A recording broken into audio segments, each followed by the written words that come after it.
Quality Life Podcast, episode 37, bro. What's good, Roti? What is the damn deal, my brother? Number 37. What's going down? Yeah, number 37, man. We in this joint, man. It's I know we run it, how we probably release them every week or whatever, but in real time, man, it's been a couple weeks since I got on the tape with you, brother. How it's all good over there? It's been man, it's good over here, man. It's gotta go back through this transition of school starting, so you know how that is, man. Gotta go through all them rearrangements. Go through all the shifting the schedules and all the moving arounds, and man, the schedules just get tighter and tighter, bro. Yeah. The schedule, man, I just want to give a shout out to Rick.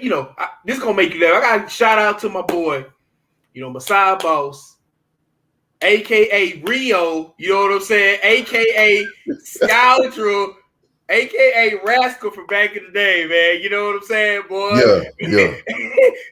I was talking to our mutual friends. You know how they bring up them them old exploits from back in the day. You know what I'm saying? The car chases and all that. Yeah. And then I was like, boy, woo, those are the days. My boy Rio, man. Come on, man. You must have been talking to them boys twin them. You already know, man. Come on, man. Reminiscing. You know what I'm saying? Man. Them boys told me, they say, man,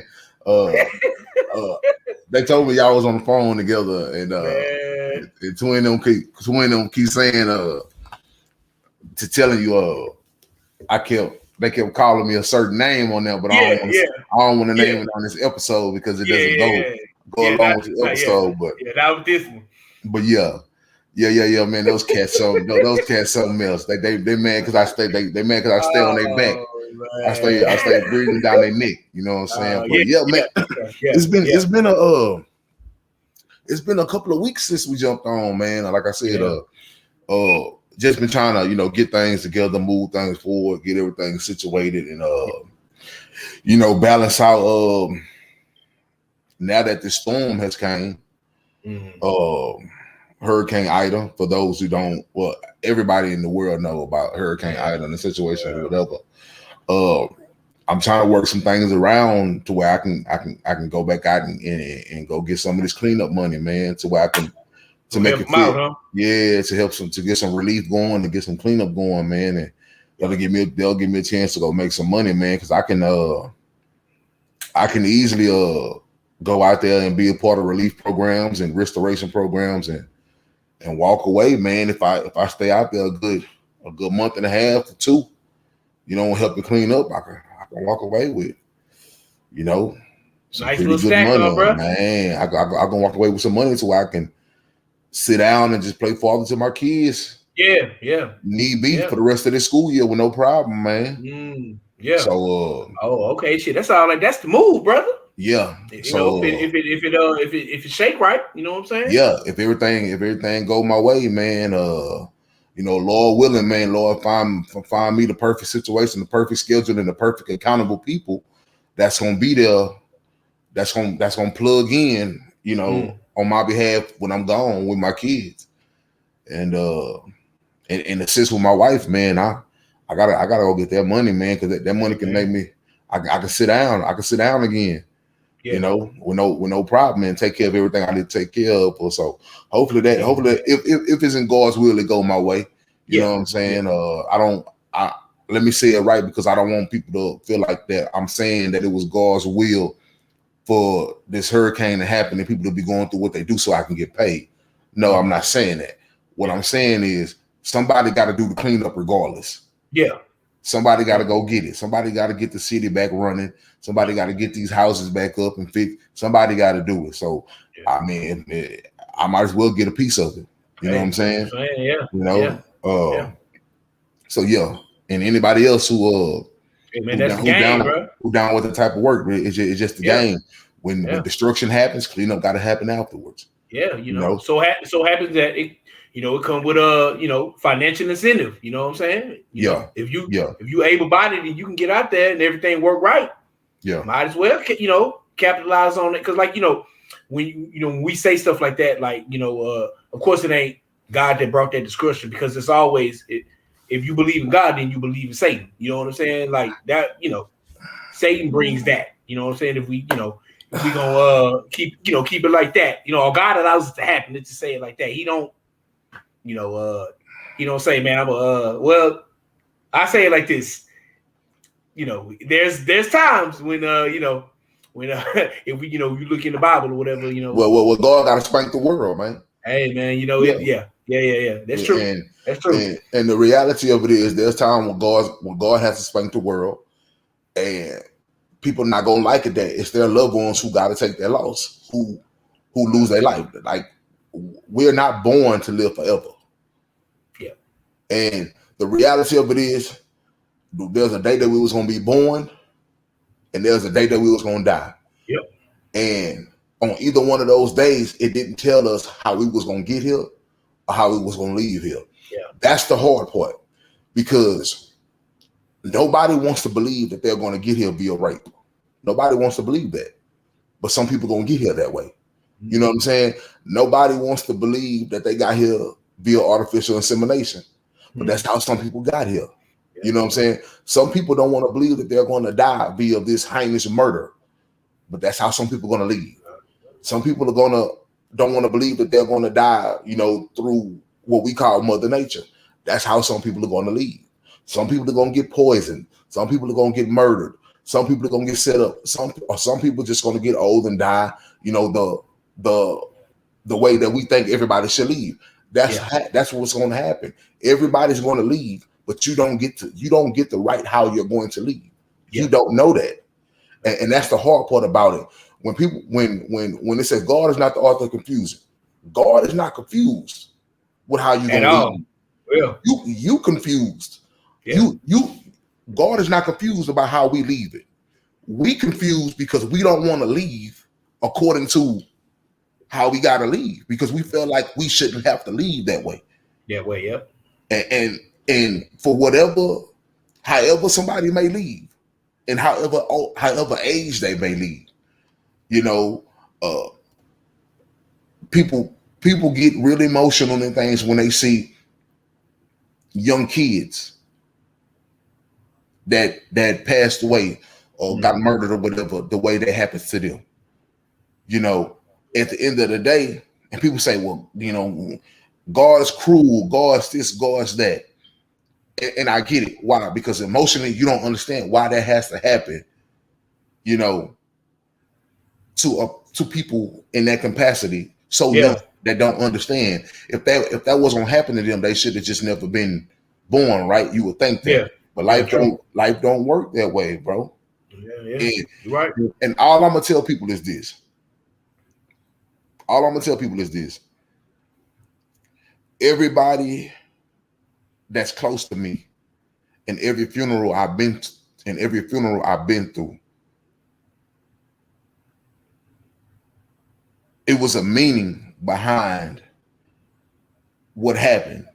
Like, strategically, with these people dying, that I was in certain seasons in my life where it was a meaning behind the death of these people. Yeah. You know what I'm saying? Yeah. And my life is going to be the same for somebody else.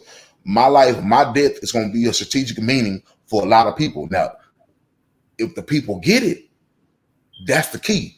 If they get the meaning of your death, I don't know if everybody going to get the meaning of what would happen when people die before them or whatever. Yeah, true. Some people are just going to chalk it up to, like you said, it's just old age. Well, guess what? Somebody dying of old age means two things. You better pray that you live that long, or this is possibly showing you that you're not going to get that far. Yeah. Based on how you living. That's true. You know what I'm saying? Another thing, man, everybody who quote unquote live a good life, don't think you're going to get a life of longevity. That might not happen for you. Yeah. You see what I'm saying? If everybody who lives good and who lives great don't get to go out the way they plan. Yeah. You know what I'm saying? I know a lot of people who want to go out. Oh, I want to die in my sleep and just go peacefully. Well, guess what?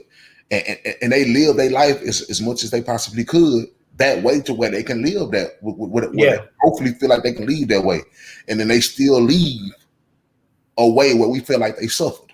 Yeah. It just life don't work that way for everybody. Yeah. You know what I'm saying? And I don't want to cross anybody, you know, because I don't want to make nobody feel bad about how I feel like my explanation of life and death is, but it's just the facts, brother. It's just the facts, man, that we all gotta leave, and we don't know how we leaving. Yeah. And the reality is the people we leave behind, we don't know how they're gonna take it. Yeah. You know, and that's just pure facts, man. Yeah. You know, that's pure facts. We don't it's just like for those of us who believe in the scriptures, no one knows when Christ is coming back. It's just like the scriptures say, it's gonna be like a thief in the night.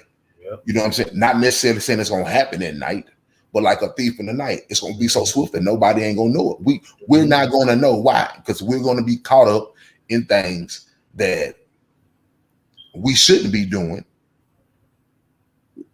while the return is happening. You know what I'm saying? Because God ain't gonna tell you, all right, I'm letting the whole world know I'm gonna be back in 3 months on this day. Yeah. Why? So people can fake start living right for 3 months.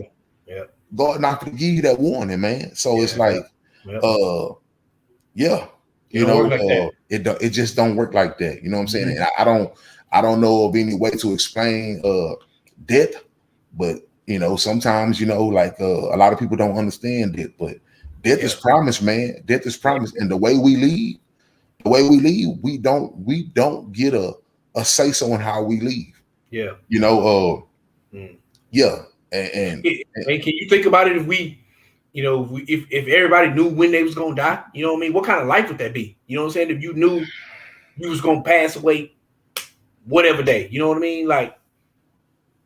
Well, it's like be crazy, bro. Well, it's like this, man. It's like I look at life like this. It's like options, bro. Like you have options on how you get out of here. You know what I'm saying? Because it's like this. I'm not telling nobody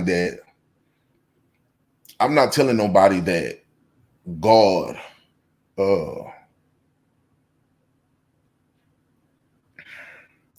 there's a difference between a death via acts of war and a death being a racist police officer killing you. There's a difference between that. Yeah, it is. You know what I'm saying? Like you can literally say, well, I died protecting the rights and the morality of my country. You died in service. Well, on the other end, this person just murdered you because they was no good and they was evil at heart. Yeah. That's two different meanings. You know what I'm saying? So I'm not sitting here telling you that God orchestrated a racist cop to kill you. I'm not telling nobody that. Yeah. I'm not telling nobody that. But it could be that your life was meant to be lived out and you die in acts of service of war. You know, for the greater good of some purpose. You see what I'm saying? I don't believe God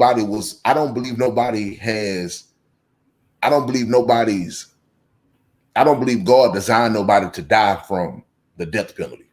Yeah. You know what I'm saying? Why? Because it says, thou shalt not kill. That's one of the commandments. Those people sign petitions to kill that person. Yeah. But when you die in war, it wasn't necessarily meant for you to get killed. You died protecting. You died. It never said thou shalt not protect. Yeah. You know what I'm saying? It never said that. So you died in an act of protection. You died in the service of protection. That's a different. You leaving. That's a different thing right there. Yeah. So you can't equate those two deaths. Yeah. You know what I'm saying? You can't equate those two deaths. You know what I'm saying? That's true. So, but in a greater grand scheme.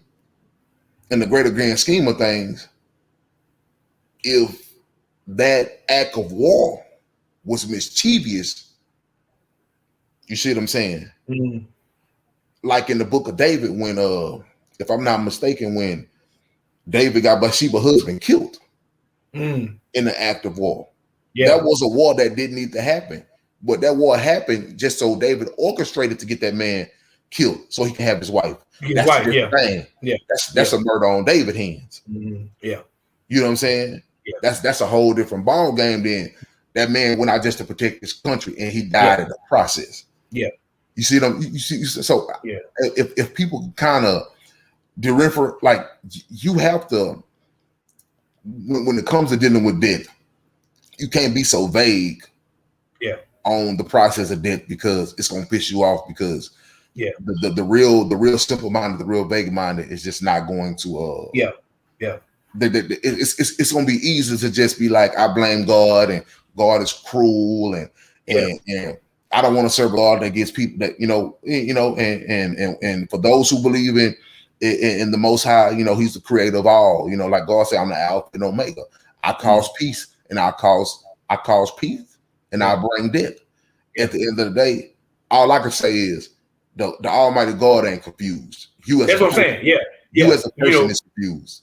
When when you say it like that, you know what I mean? Like if people get angry at God, let's just take the David the David example you just used. You can't blame God on that. David made a choice to do that. You know what I mean? And God gives us all free will. So at the end of the day, it's humans killing it. Like, let's go to Cain and Abel. You know what I mean?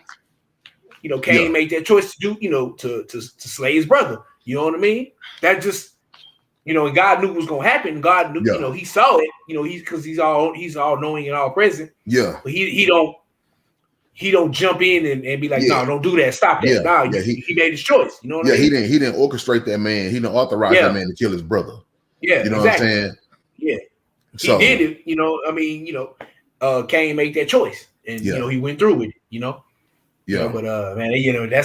But that's a whole nother one right there. Yeah, because like when you talk about people, when you talk to people about things via the scriptures, what I tell people is you can't just have these little 20-30 minute talks and think you're going to get down to there's a scripture, and I can't get it off the top of my head, but they said there are so many books. If I'll put it like this, if God can be captured in books, there'll be so many books that the world will never be able to read them. All the acts of service and everything that evolves in the God, around God, whatever. We'll never be able to read them all. That you know what I'm saying? True. So, like I know you have the human family.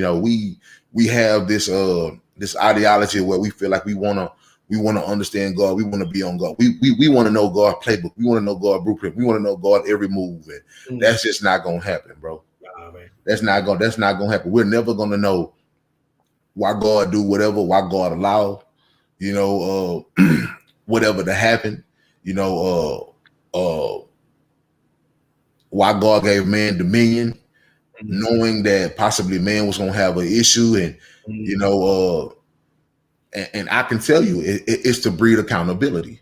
That's a big word, brother. It's to breed accountability for the life that God allowed you to have. Because it's simple as this, and we're gonna go on with the topic. What people don't understand about heaven and hell, first of all, people got to understand about hell. Hell wasn't created for the human family. It wasn't created for the human family. It was created for Satan and the angels that follow him, that fell, that are in chains right now. Yep. But the problem is the human family has become so much. They love to hate God so much. They allow the devil to occupy them so much. Yeah. He taking a lot of people with him, bro. I got a place where if y'all want to be with the devil so bad, okay, it's a lot of room down there. Yeah, it is. So if y'all want to be with him that bad, let's go. Yeah. Yep. And I tell people like this: your life, your LIFE is a file. It's a FILE. Whether y'all want to say, oh, well, that's just something that you just thought of or what. Look, to me, it ain't no coincidence. Your life is a file. And your file will get read to you one day. You know what I'm saying? You're going to get graded on that file one day. You know what I'm saying? True. So everybody got to go see the boss. Yeah. You know, everybody got to go see the boss. You know what I'm saying? So it's how you want your life. You want to live it however you want to live it. Yeah. And make your file fluffy.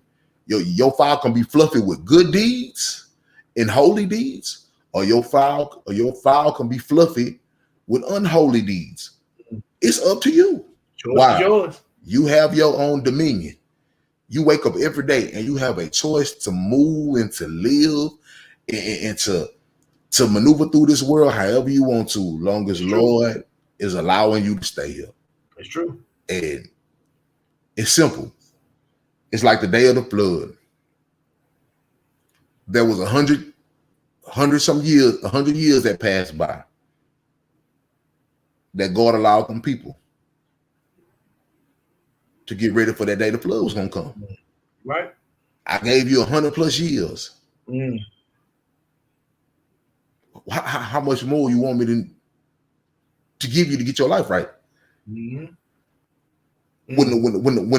we go get our file read, the scriptures say there was a time that we done things in ignorance, and the God winked on it. The God smiled at it because we done it in ignorance, and that's why we were saved to this point. That's why we was blessed to get and have grace to get to the point to where we are, to where we can finally understand. My eyes are open. I really know right from wrong. Yeah. The moment you know right from wrong, the moment your eyes is opened up to the truth, God gonna look at that day until the day you die and say, well, I gave you 65 years. You've been knowing the truth for 65 years. 65 years, yeah. In all 65 years, you turned your head against the truth and you live how you want to live. I gave you 65 years. And in the midst of those 65 years, we've had experiences where you knew I was right next to you. Yeah. Where you knew I saved you, where you knew I covered you, but you still turned your back. But I gave you 65 years. I gave you 75 years. I gave you 25 years. I gave you 35 years. I gave you 100 more years. So, like you say, it's all on the file, brother. It's all on the file, bro. It's all on the file. Whether you believe, whether you want to be so hard and not believe that this is what it is, it's on the file, bro. Yeah. It's on the file. Yeah, man. And we gonna see the boss one day, bro.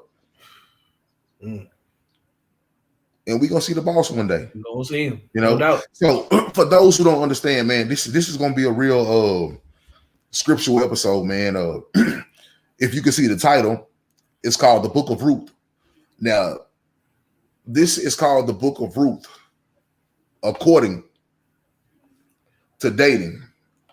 Now, dating according to the Book of Ruth. Now, what brought me to this book? This is a book that I always wanted to break down, and Roti can tell you, man, for the longest, man, I've been talking about breaking down. We've been talking about this one for a while, breaking down books of the scriptures. But what made me jump into this book of Ruth is that so many women,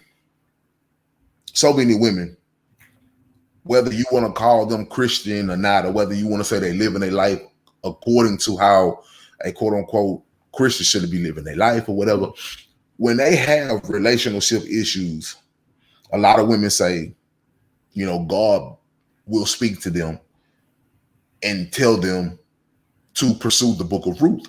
And I'm gonna just be honest. I feel like a lot of women, I think they lean on that for safety. What do you mean? I don't think a lot of the women who say that that God speaks to them about the Book of Ruth.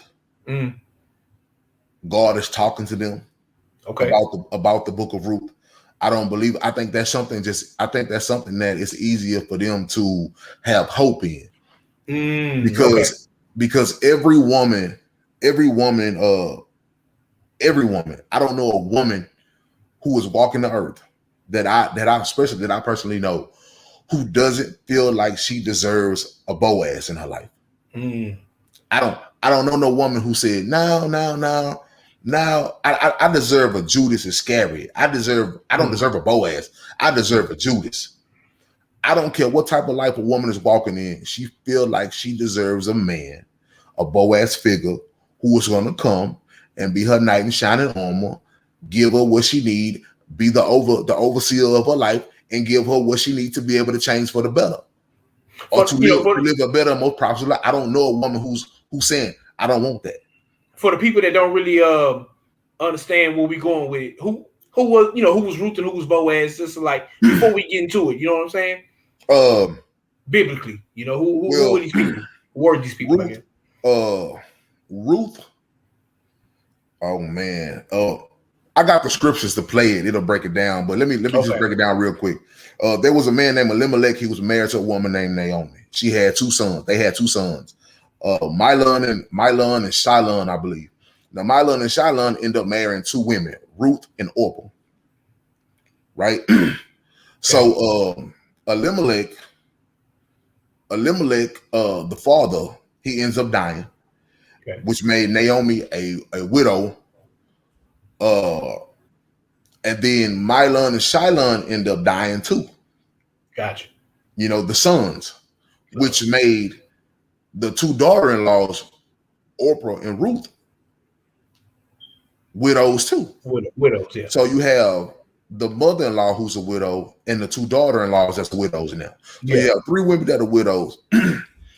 And as the story progresses, the mother-in-law telling the 2 daughters, y'all go back to your country, go back and be with your family, go back and be with where you came from, because there's nothing I have for you. My sons have died. Like you're no longer married. You're no longer here. Like you're free. Like go back with your family. There's no need for you to stay around me. Yeah. Well, it's called a destiny moment. And what happened is Ruth and Orpah were both faced with destiny moments. Ruth recognized the destiny moment. Orpah didn't. Gotcha. Ruth was like, I know where I came from. I know what I'm up against where I came from. There's nothing for me back there.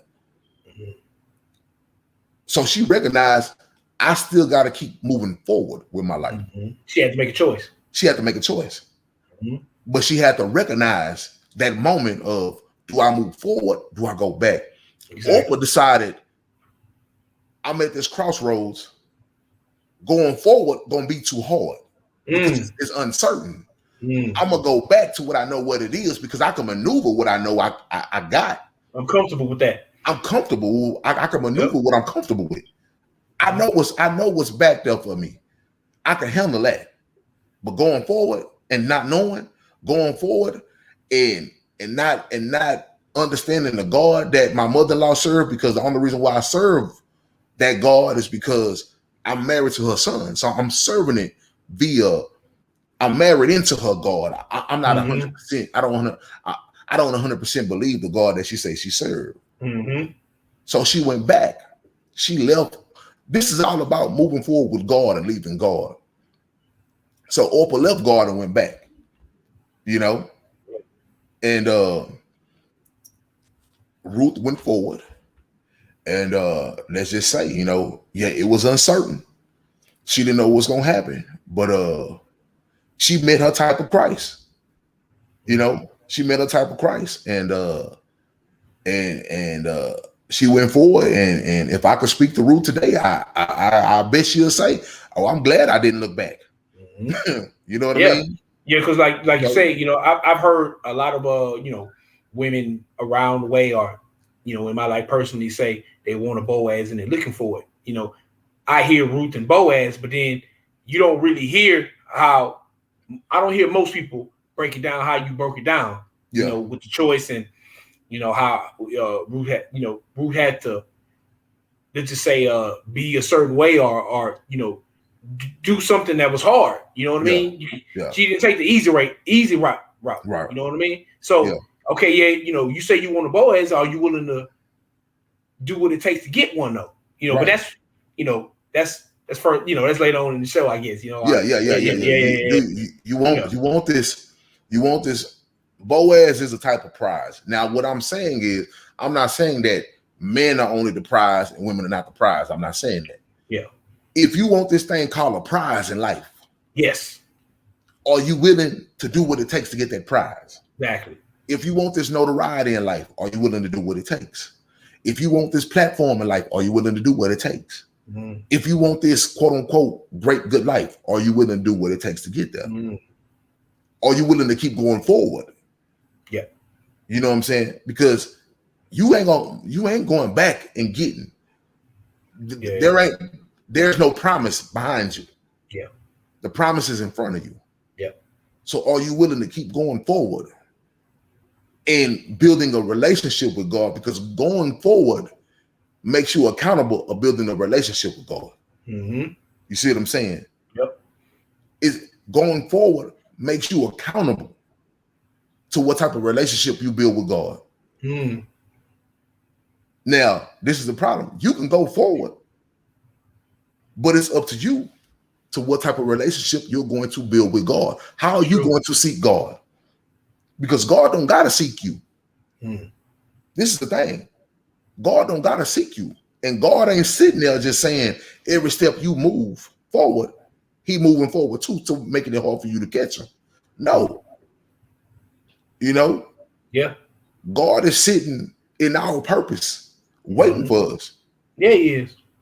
But are you accountable enough to pursue God, to get this prize in life? Very true. Are you willing to fight the uncertainties to get this God? So now so Boaz ended up being the greatest thing that ever happened to Ruth. And with that being said, a lot of people I could take this book a whole bunch of different ways, because there's a real big spiritual, a real big a divine aspect to it that's way more deeper than this. I'm just going to stick to a dating aspect of breaking down this book of Ruth. Yeah, that's what I'm doing. So, because there's a lot of women who always say, God is calling them to go read this book, but I think they only are enticed. They only enticed by the end game, and the end game is getting Boaz. Get Boaz, exactly. Well, guess what, man? It takes getting Boaz ain't easy. Yeah, you know what I'm saying. Getting Boaz ain't easy. Yeah, you know what I'm saying. Yeah. So, with that being said, man, let's jump into it. We're gonna get into these scriptures, Roti, and we're gonna pretty much let the book of Ruth play, and I'm gonna stop it at certain points, and we're gonna talk about certain points that I want these women, and I want men to understand this too, because this is not just for women, even though it's geared towards women. This is not just for women. This is for men too, because you got to understand, if I'm letting the women know what they need to do, it's easy to know where you should be standing or where you should be aiming to be at. You know what I'm saying? Yeah. So let me go ahead and get into this my share screen, and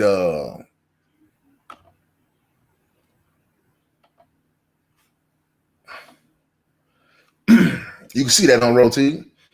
Yeah. Oh yeah. So what's going to happen is I'm going to be bouncing back and forth from screen to screen as this thing plays.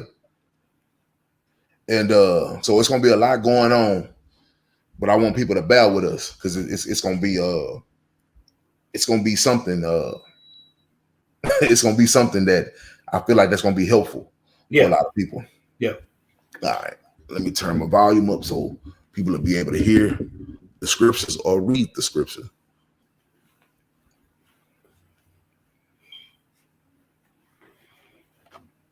All right. That should be a better view. Yeah. All right. Let's go with it. The book of Ruth, Chapter 1. Turn up a little more, my brother. All right. Let's see if you can hear it down. Us in the days when the judges ruled that there was a famine in the land. Okay. I sound too loud to you, Roti? No, you good. You good. Okay. All right. I don't want to sound too loud. Yeah. And it says, now it came to pass in the days when the judges ruled that there was a famine in the land. That's what I want. That's what I want people to understand first. Now it came a time in past when the judges ruled. Let me click back on my StreamYard page. Now, when the judges ruled, if you go to the book of Judges, in the very, very, very last few scriptures in the book of Judges, when the judges ruled, there was a time where everybody kind of lived as they wanted to live. You know, people were judged when they had actions. So judges are like judges of today. You know, people lived however they wanted to live. Whatever man wanted to do, man was free to do. Whatever women wanted to do, women was pretty much free to do. It kind of reminds you of the day, right? Yeah, it do. Wide open, and a lot of people looking at life as like, well, as long as I don't get caught, I'm good. Yeah. As long as I don't get caught, yeah, I'm good. As long as I ain't hurt nobody else. Long as I ain't hurt nobody else, I'm straight. There's no ramifications. There's no nothing because, you know, I'm doing me. I'm doing me. This is an exact parallel of where we're living at today. Now, it says that there was a famine in the land. Back then, the famine in the land back then represented there was a scarcity of food, a lack of food, you know, a lack of resources. Yeah, to a degree. That famine in the land today, this is what I want women to understand about that famine in the land, which is occurring in 2021. The famine in the land today, because a lot of women who feel like God is drawing them to explore the book of Ruth, your famine in the land today is finding a man who's living godly. It's finding a man who's living holy. It's finding a man who's living his life by the scriptures to where he can lead you in the life of living holy, where he can lead you in the life of living according to God. That's your famine in the land today. Your famine in the land today is finding a holy man. And the reality of it is, most men who are striving to live holy are already possibly in church and are already married. Don't get me wrong. You have a few brothers who are single, who are still striving to be holy. But for the masses of women who are looking for this type of man, it's a real scarcity. Why? Because there's a lot of people. Now you got to understand, I don't have a statistic, I can't give you a statistical number. But for a lot of women who are saying they are called to a scriptural book, that means God is not calling you to a scriptural book looking for an unholy man. Yeah, it don't work like that. It don't work like that. God is not calling you to study scriptural principle to find an unholy man.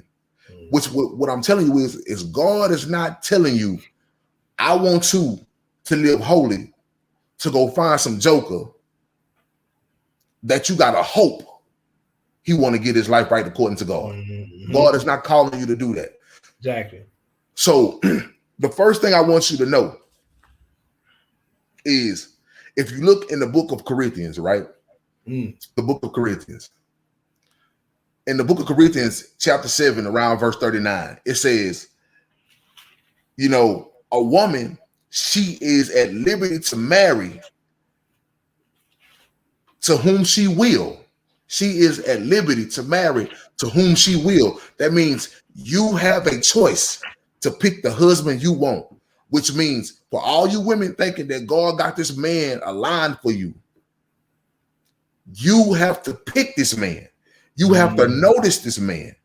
Not saying that you have to chase this man, No. You have to notice this man. And it says to marry only in the Lord. So if God is calling you to a book of scriptural principle, he's calling you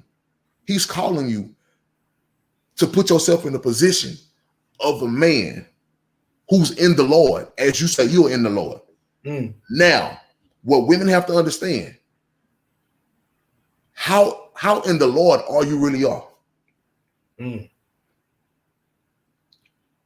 How in the Lord are you really living? If you saying you want this Boaz type figure, who is a man of morals, who is a man who lives for God, how do you want this man of holiness if you are not positioning yourself to be a holy woman?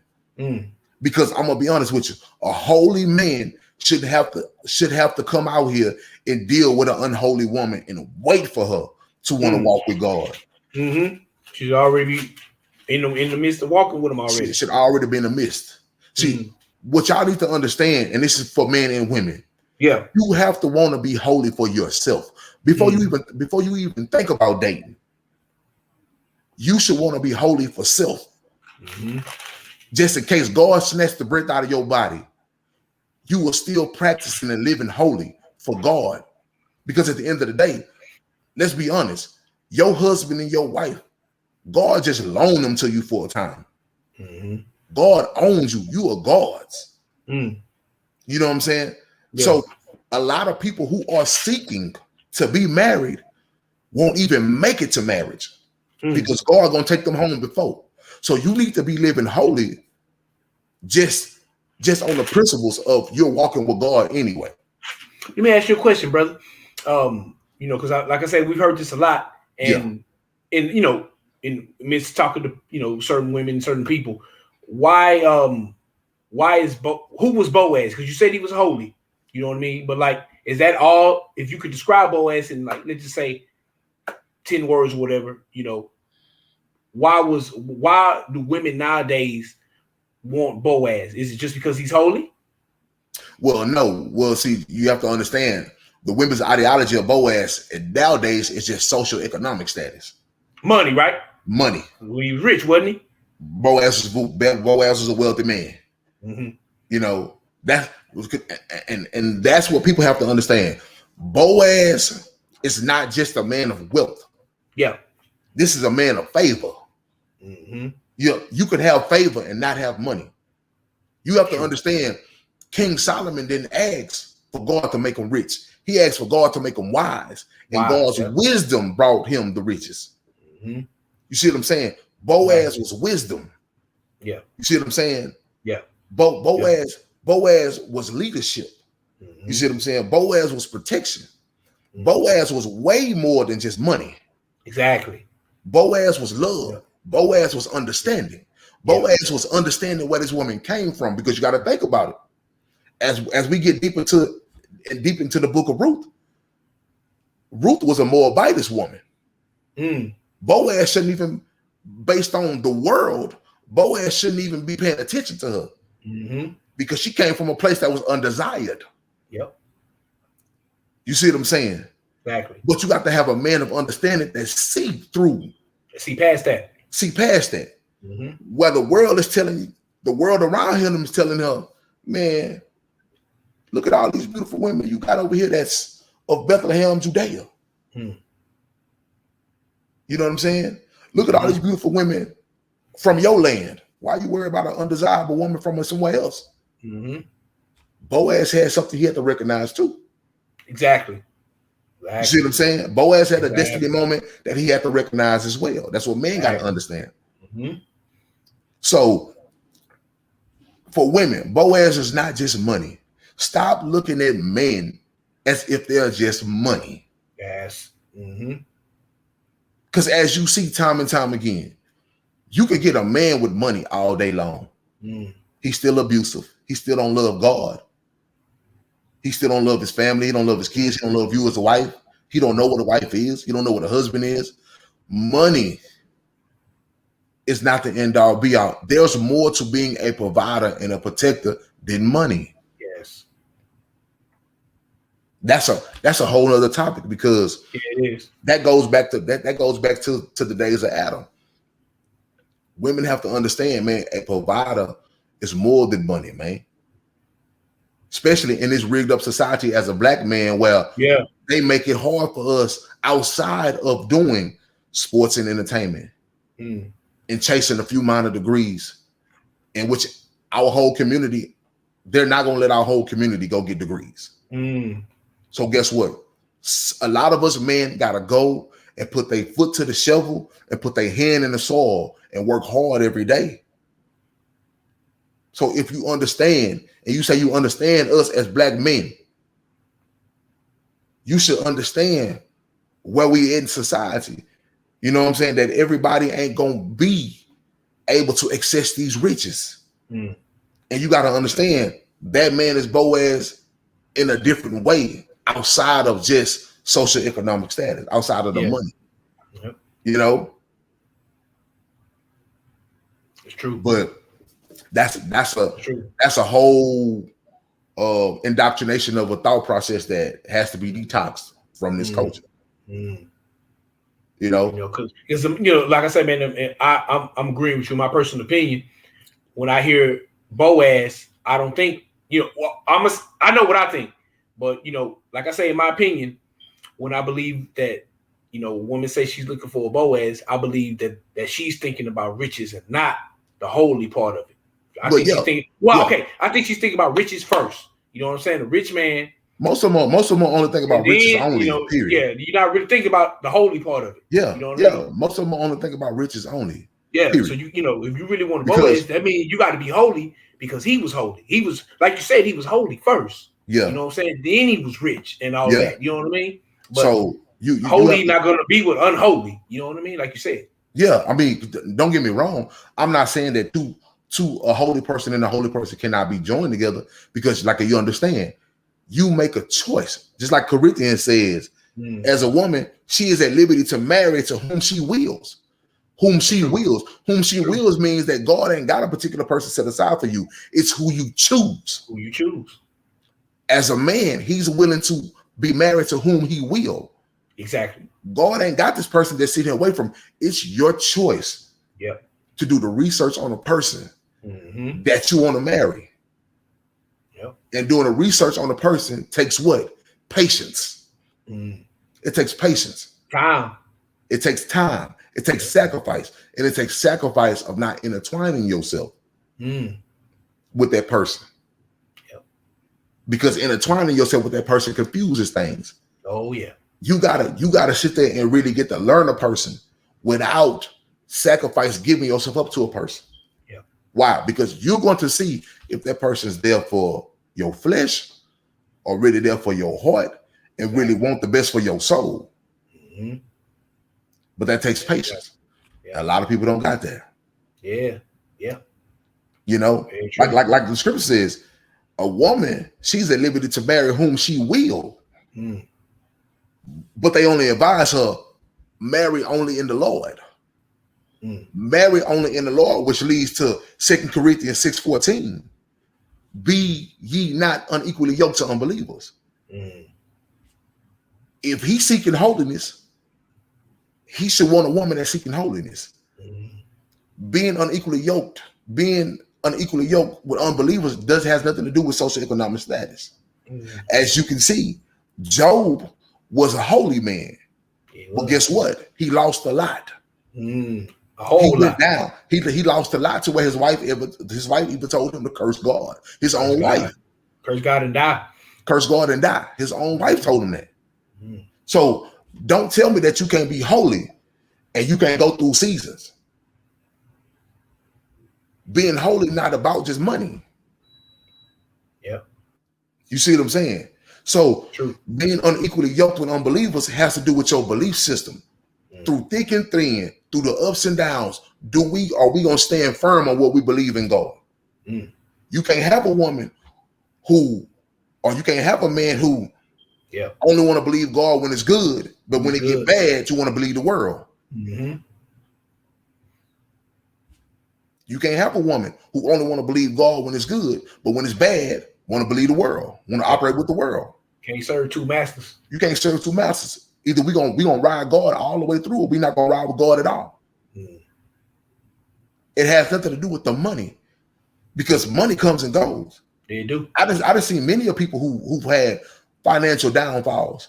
And it ain't even to even teach them a lesson. It's to teach people around them a lesson. But they gotta go through it. Why? Because people are looking at them as their God. But that's a whole nother broadcast. Yeah. You see what I'm saying? Yeah, true that. So don't be unequally yoked with unbelievers has nothing to do with your bank account. Why? We've been seeing too many millionaires who have been together. She making millions, he making millions. They fighting on each other every day, fighting, kicking, scratching each other. That ain't holy. It has nothing to do with your money, which is another thing. Ladies, y'all are making more money than ever before. Y'all are making more money than ever before. You claim to be a holy woman. You claim to be a woman in seek of God.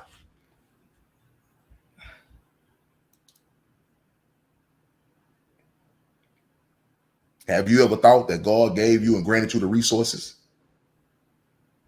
to really be a helpmeet and build that man up? He already a leader. He just don't got the money yet. He got the vision. Maybe you was meant to finance the vision. That was your helpmeet to his vision. Have you ever thought about that? Instead of just, well, I make this much and I need a man who makes twice as much as I. Have y'all ever thought about that? See, when you got to take your emotions out of this, because you don't know how God is trying to use you in your abundant season. Now, I'm not saying that every woman who make more money I'm not saying that every woman who makes a lot of money gonna go pursue some man who ain't making half of what she making. I'm not saying that's gonna happen, because that's unrealistic.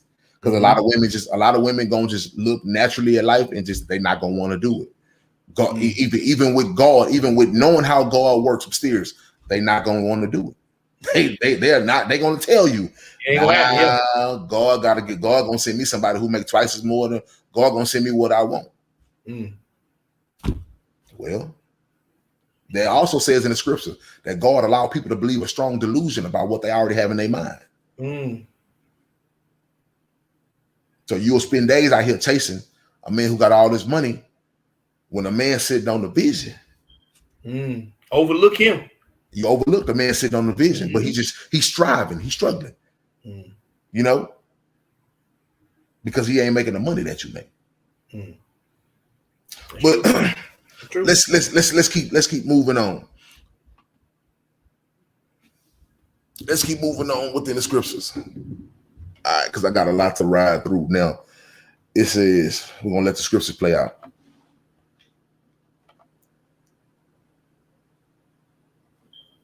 Oh, I'm tripping.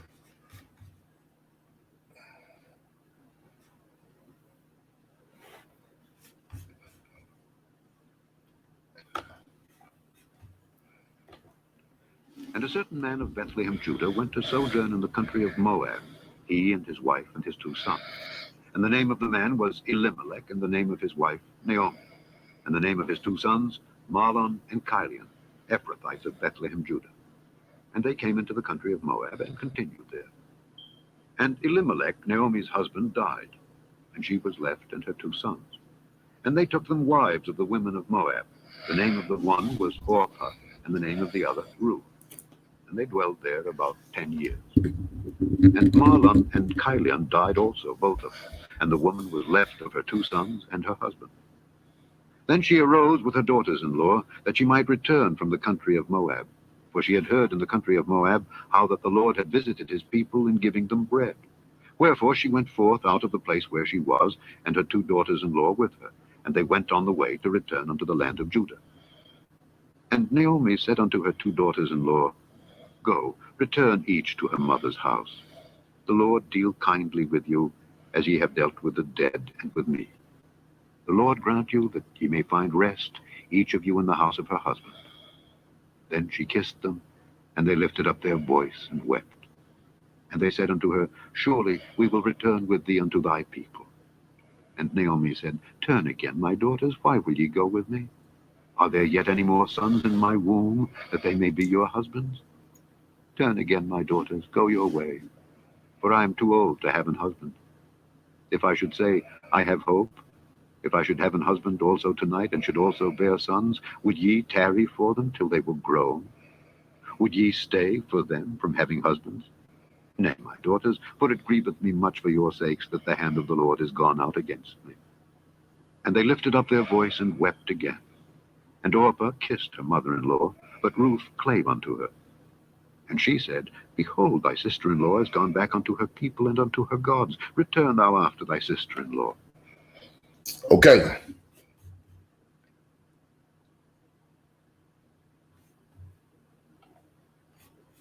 Let's bring this back. Now, this is what I want people to understand right here. Let me turn this mic down. I'm sorry, I'll keep messing with the volume. I don't want to sound too peakish in the audio. I want people to pay attention to what Ruth said. Ruth said,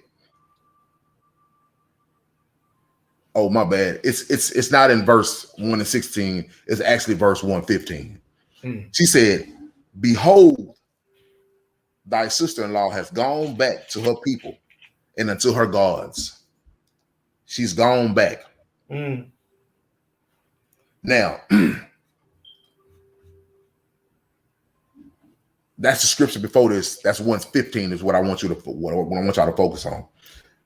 It says Orpah went back. She went back. Yeah. This is what I want women to understand. Once you done left a season in your life, God has shown you that you're better than that season. God has shown you that you was better than life. You know. Now, once you're gone, you gone. Stop doubling back. Stop going back to where you feel comfortable. I know, just like we said earlier, it's going to be uncertainties moving forward with your life. Orpah went back, and she went to dwell in what she already knew, which means she was going back to do old things that she already done. When you move forward, as Ruth did, when you move forward, you got to move forward and never bring no old habits, which that's another thing I got to realize. So in your dating life, stop bringing old habits into a new dating situation, trying to get the results of this Boaz situation. Yeah. If you know this is the type of man you want, and you believe that God is going to bring you this type of person, you can have a man telling you all day, I need to know what a woman feel like before I settle down with her. Well, what that's telling you. The scripture says to avoid fornication, get married. That means to avoid unwed sex, get married. If a man's trying to have unwed sex with you, that's not the man for you. If you know you already been living like that, and that ain't worked for you yet, why you still want to continue to live like that? If you are so used to just use a man for their money, and that hasn't worked for you yet, why you still want to move like that? Maybe you want to really sit down and finally get to know a man for more than what his money can bring forth. Yep. I see a lot of women, every time they get their heart broken in a situation, the first thing they go and yell is, I'm going back to the old me. Why you want to go back to the old you for? That didn't do nothing for you. The old you is why you here trying to realize what you need to do now. Yeah. So what is the old you gonna do for you? And that goes both ways with men too. Yeah, it does. It does. Because I see a lot of, and this is how I know when a lot of men heart be broke.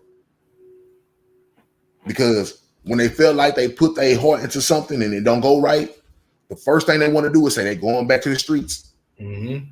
They getting back on them HOEs. Yeah. Yeah. When you move forward, you got to move forward and know that God knows what's best for your life. Yeah. You got to move forward.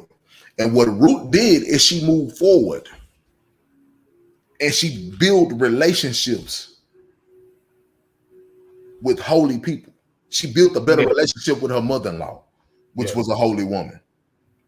And she started to pay attention to what her mother-in-law was telling her to do. And her mother-in-law was putting her in holy situations. Yeah. You got to trust the process. You got to trust that God know what he know. And you got to trust that God is going to lead you. Your understanding and God understanding are way vastly different. It's two different things. Yeah. You understand what I'm saying? Oh, yeah. You cannot lean on your understanding when you're dating. Mm-hmm. Your understanding is, in order for me to keep him, I got to sleep with him. Well, I'm going to be honest with you. The more you sleep with me, I ain't thinking about marrying you. You done gave it up already. It's true. Your most prized possession, you done gave up already. It's true. And you steady moving forward and you steady giving it up to new people thinking this is going to be the answer.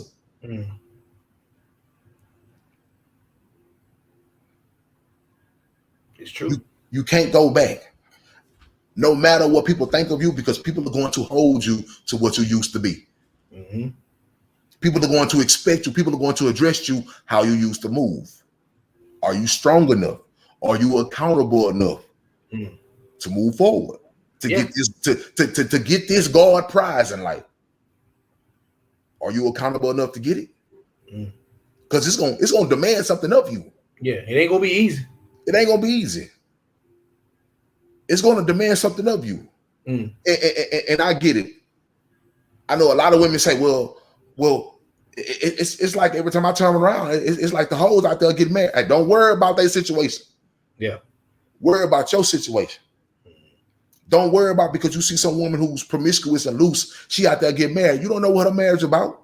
You honestly don't even know if she's even in a marriage that God even condones, because God only condones certain marriages. Don't you understand? You have to be married right. That's why the scripture says marry only in the Lord. Yeah. There's a process you have to be married by. So don't worry about what somebody else or what some other else woman or how the world perceives her, and don't worry about no Ciaras, don't worry about no Beyonces and all that, because I'm gonna tell you like this. A lot of y'all women, and a lot of people gonna hate me for this. A lot of y'all women hold Ciara and her marriage with Russell Wilson as goals and high standard. But I'm gonna be honest with you, Russell Wilson ain't her husband. Russell Wilson got a wife. His wife's still living. According to scripture, his wife's still living. Sure live. You ain't trying to hear that though, bro. You ain't trying to hear that though. That chick he married when he was a rookie, wasn't it? The chick that he married when he was a rookie. And a lot of people ain't gonna like it because she's a white woman.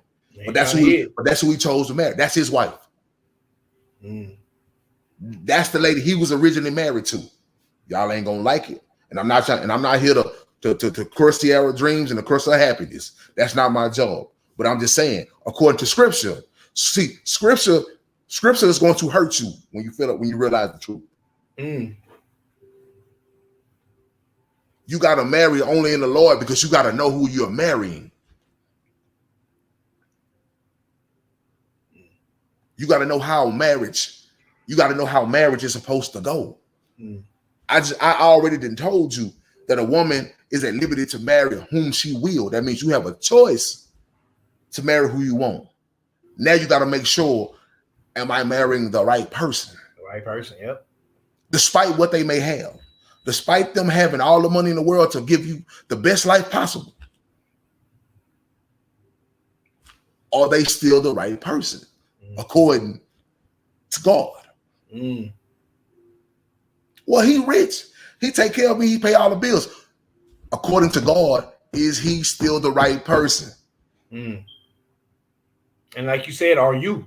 the right person. Are you what's her name? Orpha? What Ruth's sister? Are you in that? Are you Ruth? Are you Orpha? Exactly, because Ruth had to do what was hard to go. Basically. You know, she had to make a choice to keep going forward. And like you said, that goes for men too. You know, so I can speak personally. You know what I'm saying? I know what type of woman I want. You know what I mean? Right. Be led. You know, have a relationship with the Most High and all that. You know, preferably a virgin. So okay, am I? You know, like I say, can I personally say that I'm living? You know, the way that would deserve that. Right. Am I living by the scriptures? Yeah, I am. And that's not even to put myself on a high horse. You know what I mean? So it's just facts. You know, nobody's perfect. I'm not saying I'm perfect. Yeah. You know, but if you're talking about scripture, I ain't never laid with nobody. You know what I mean? So I'm not saying. Aren't you deserving of a woman who never laid with nobody? Aren't you deserving of that? That's hard. You know how hard that's been. Yeah. You know what I'm saying? Because we go back a long time. Yeah. You know? I could have broke that a long time ago. Yeah. Aren't you deserving of that? Matter of fact, let me tell you this. Is a woman who got all this money is a man who's never been out here laying with nobody, hoeing with no women, is he more important? Is his status that he bring amongst his body, is that more important than a man's money? Is his health more important? That's a good question. Or is his money more important? Yeah.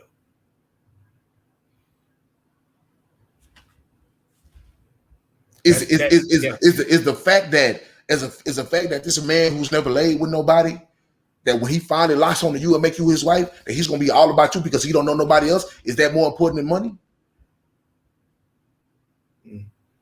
Is it? See, there's a lot of things that people got to take into accountability. I mean, they have to take into account. Yeah.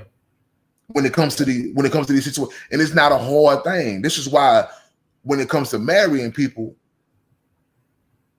it's really, when it comes to marriage, man, you really have to have patience and you really have to do research. That's why when the scriptures tell us many a times, I tell people, just because you see accounts of arranged marriages in the scripture doesn't mean the arranged marriages was God authorized. That's true. Arranged marriages was not God authorized. God wasn't sitting up there saying, well, only the money gonna stick with the money. Why? Because God know I could take your money away from you any day. Yep. I could take your health from you any day. And like you said, arranged marriage is the people that was getting the marriage arranged, they didn't have a choice. God all about free will. Yeah. You know, so if the choice is taken away from them, how can that be from God? Exactly. If your choice of finding the love of your life is taken away from you, if your choice of choosing your mate is taken away from you, where's your dominion in that? Why? Because you have to be accountable. Yes. For what you pursue. Yeah. You have to be accountable for what you choose. You have to be accountable for what you pick. Yeah. So now it says Orpah went back. Now in the process of seeking someone suitable in the Lord, like you said, you can't go back to your old ways and your old habits. You know what I'm saying? I get it. We live in a loose society now. You know. But for the best of that opportunity, going back to your old you is not doing anything. It's not helping you at all. You understand? Yeah. I'm gonna live put like this. I would never be a married man today if I was still trying to be a rascal. Yeah. It don't align up. That don't mix. It don't mix. Yeah. Not saying that rascals can't get married, because rascals get married all the time. Yep. But they slowly for surely after that get divorced too. Because being a rascal and being married don't line up.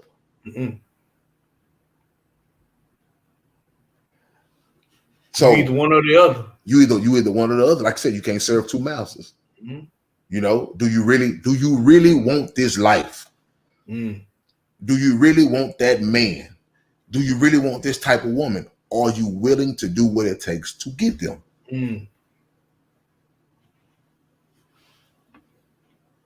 All right, let's keep going. We got a lot more to get through. Ruth said, "Entreat me not to leave thee or to return from following after thee. For whither thou goest, I will go." And turn up a little bit, my brother. Yeah. Thy people shall be my people, and thy God my God. Yeah, that's good. Where thou diest, will I die, and there will I be buried. The Lord do so to me, and more also, if aught but death part thee and me. When she saw that she was steadfastly minded to go with her, then she left speaking unto her. So they two went until they came to Bethlehem. And it came to pass, when they were come to Bethlehem, that all the city was moved about them. And they said, "Is this Naomi?" And she said unto them, "Call me not Naomi, call me Mara, for the Almighty hath dealt very bitterly with me. I went out full, and the Lord hath brought me home again empty. Why then call ye me Naomi, seeing the Lord hath testified against me, and the Almighty hath afflicted me?" So Naomi returned, and Ruth the Moabitess, her daughter-in-law, with her, which returned out of the country of Moab, and they came to Bethlehem in the beginning of barley harvest. Chapter 2. And Naomi had a kinsman of her husband's, a mighty man of wealth, of the family of Elimelech, and his name was Boaz. And Ruth the Moabitess said unto Naomi, "Let me now go to the field and glean ears of corn after him in whose sight I shall find grace." Okay. This is what I want women to understand. And Ruth the Moabitess said unto Naomi, "Let me now go to the field and glean ears of corn after him whose sight I shall find grace." And she said unto her, "Go, my daughter." She said, "Let me go and glean ears of corn after him in whose sight I shall find grace." In whose sight that she shall find grace. Intentionally, women, intentionally. Now, you have to intentionally put yourself in the sight of that man you say you want. Not saying you gotta chase him, but you gotta let him know you're there. You gotta let him know you're there, because when he the man,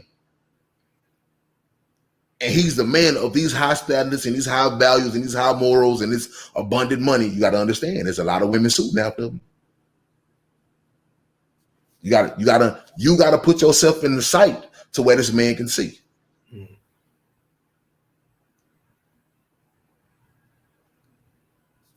You got to put your you got to put yourself. It's competition out here.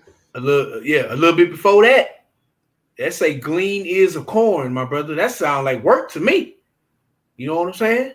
Glean ears of corn. I'm glad you brought that up, because that's part of what I'm gonna speak on. Glean ears of corn after him in the sight. Now, glean back then means to accumulate. You know, glean, obviously, I'm here to pick, I'm here to work, I'm here to gather. Yep. She was gathering food. Glean of today means gather information. That means you gotta be patient.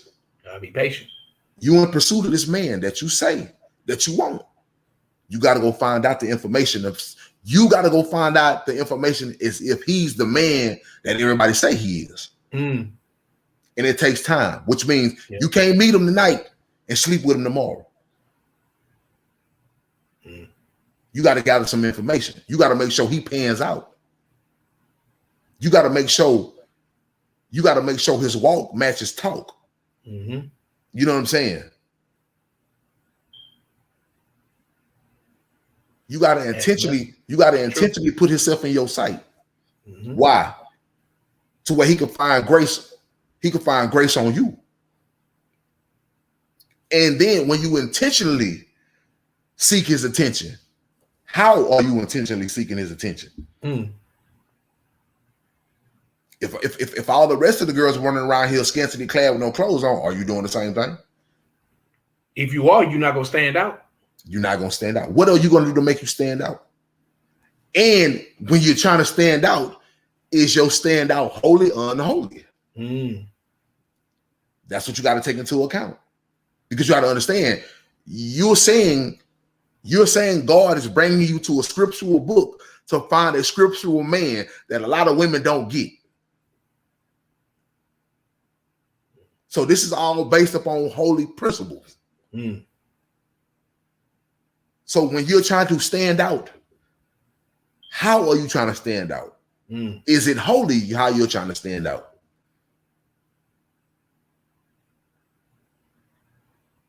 Is your holy?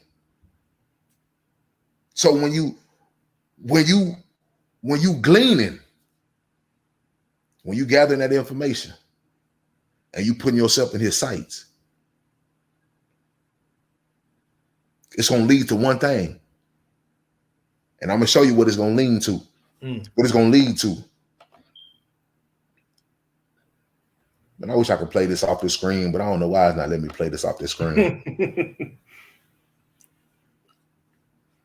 You said you got to go to YouTube to click it. Yeah, I got to keep going back and forth to click it. Back and forth. And she said unto her, Go, my daughter.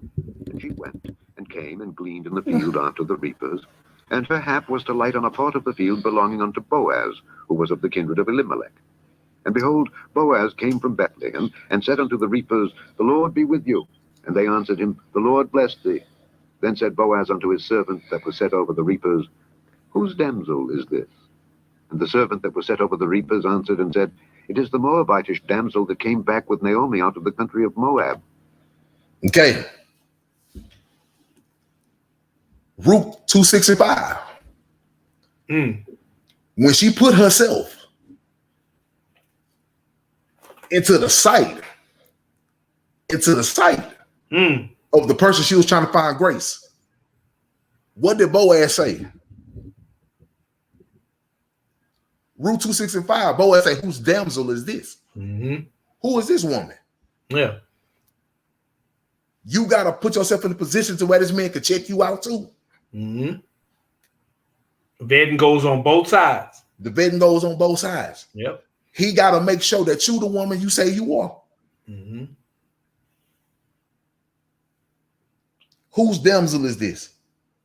And she said, that's the servant that was set over the reapers, and answered and said, the Moabitish damsel that came back with Naomi out of the country of Moab. You will find out that this man that you gleaning is gleaning you too. He's trying to figure out who you are. Do your talk and your walk match? Do your talk and your walk match? Because you got to understand, this is a person that I'm going to marry according to being in the Lord, which means I'm going to spend the rest of my life with this person. That means everything I got coming with me is hers now. I got to make sure this woman line up. Yes, sir. You want to make sure, you trying to make sure that I got everything right. You trying to make sure my money right. You trying to make sure my socioeconomic status right. Hold on. I gotta make sure that you're really who you are.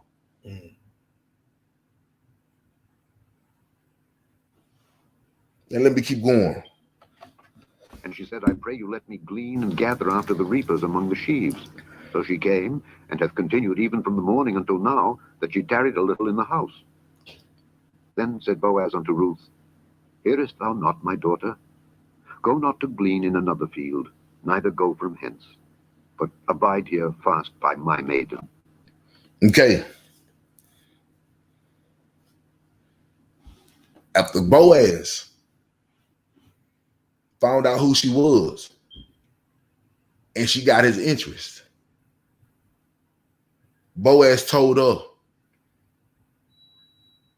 Then Boaz said unto Ruth, Hear thou not my daughter. Go not glean in another field, neither go henceforward, but abide here fast by my maidens. Come a little closer. Come a little closer. He told you at the end of the day, now you got my attention. Now you got my attention. Mm-hmm.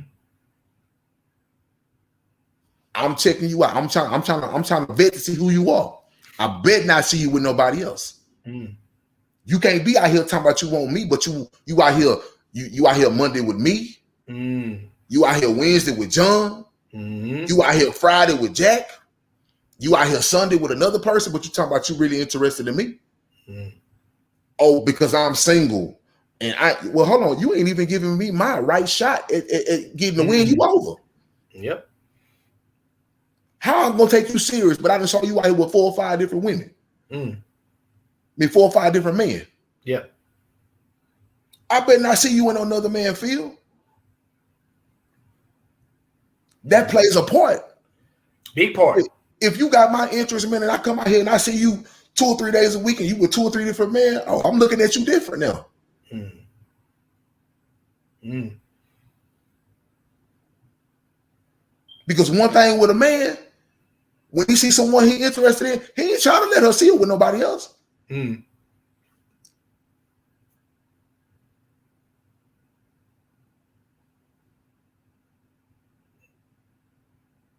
It's true.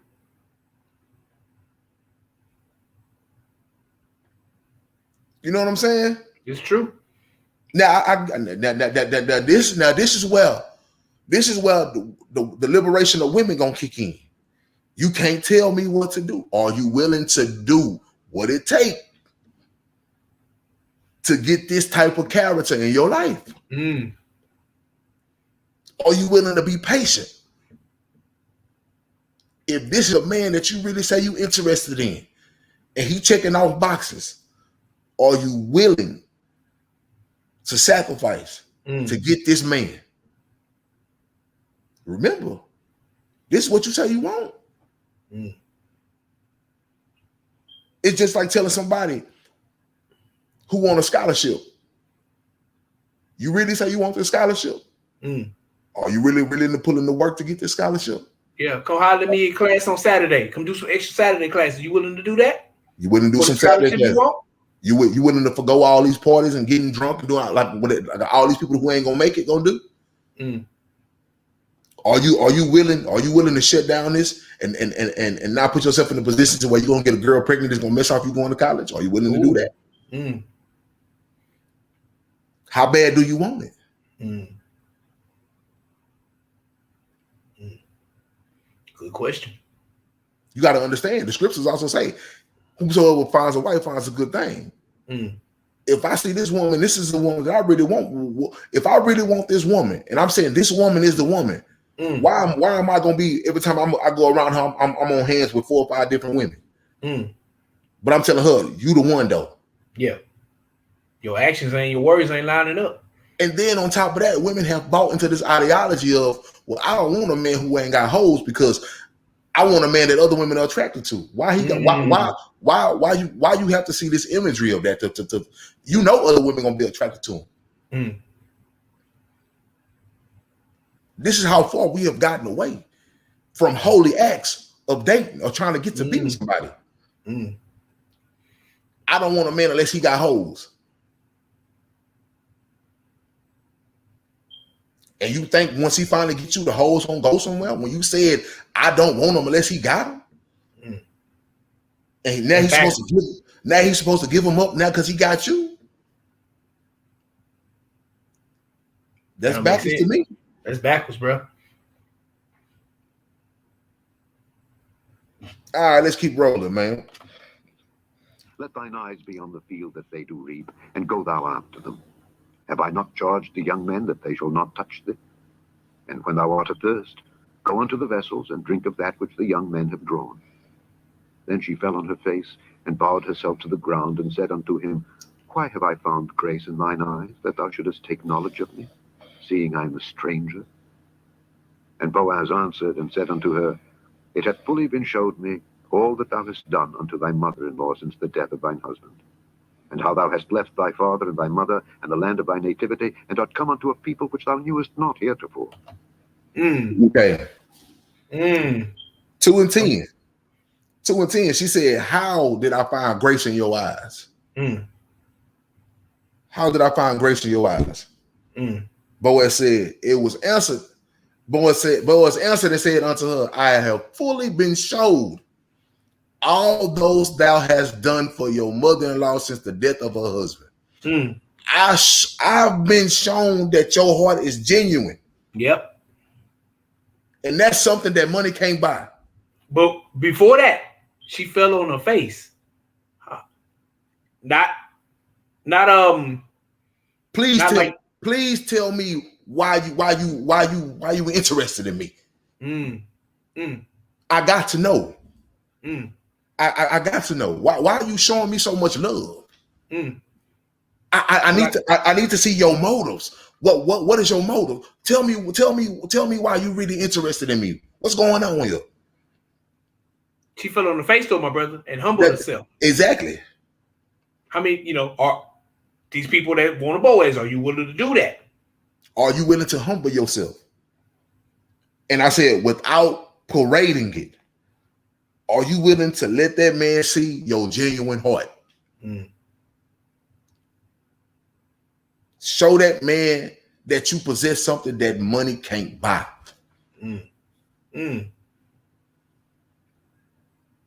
Facts.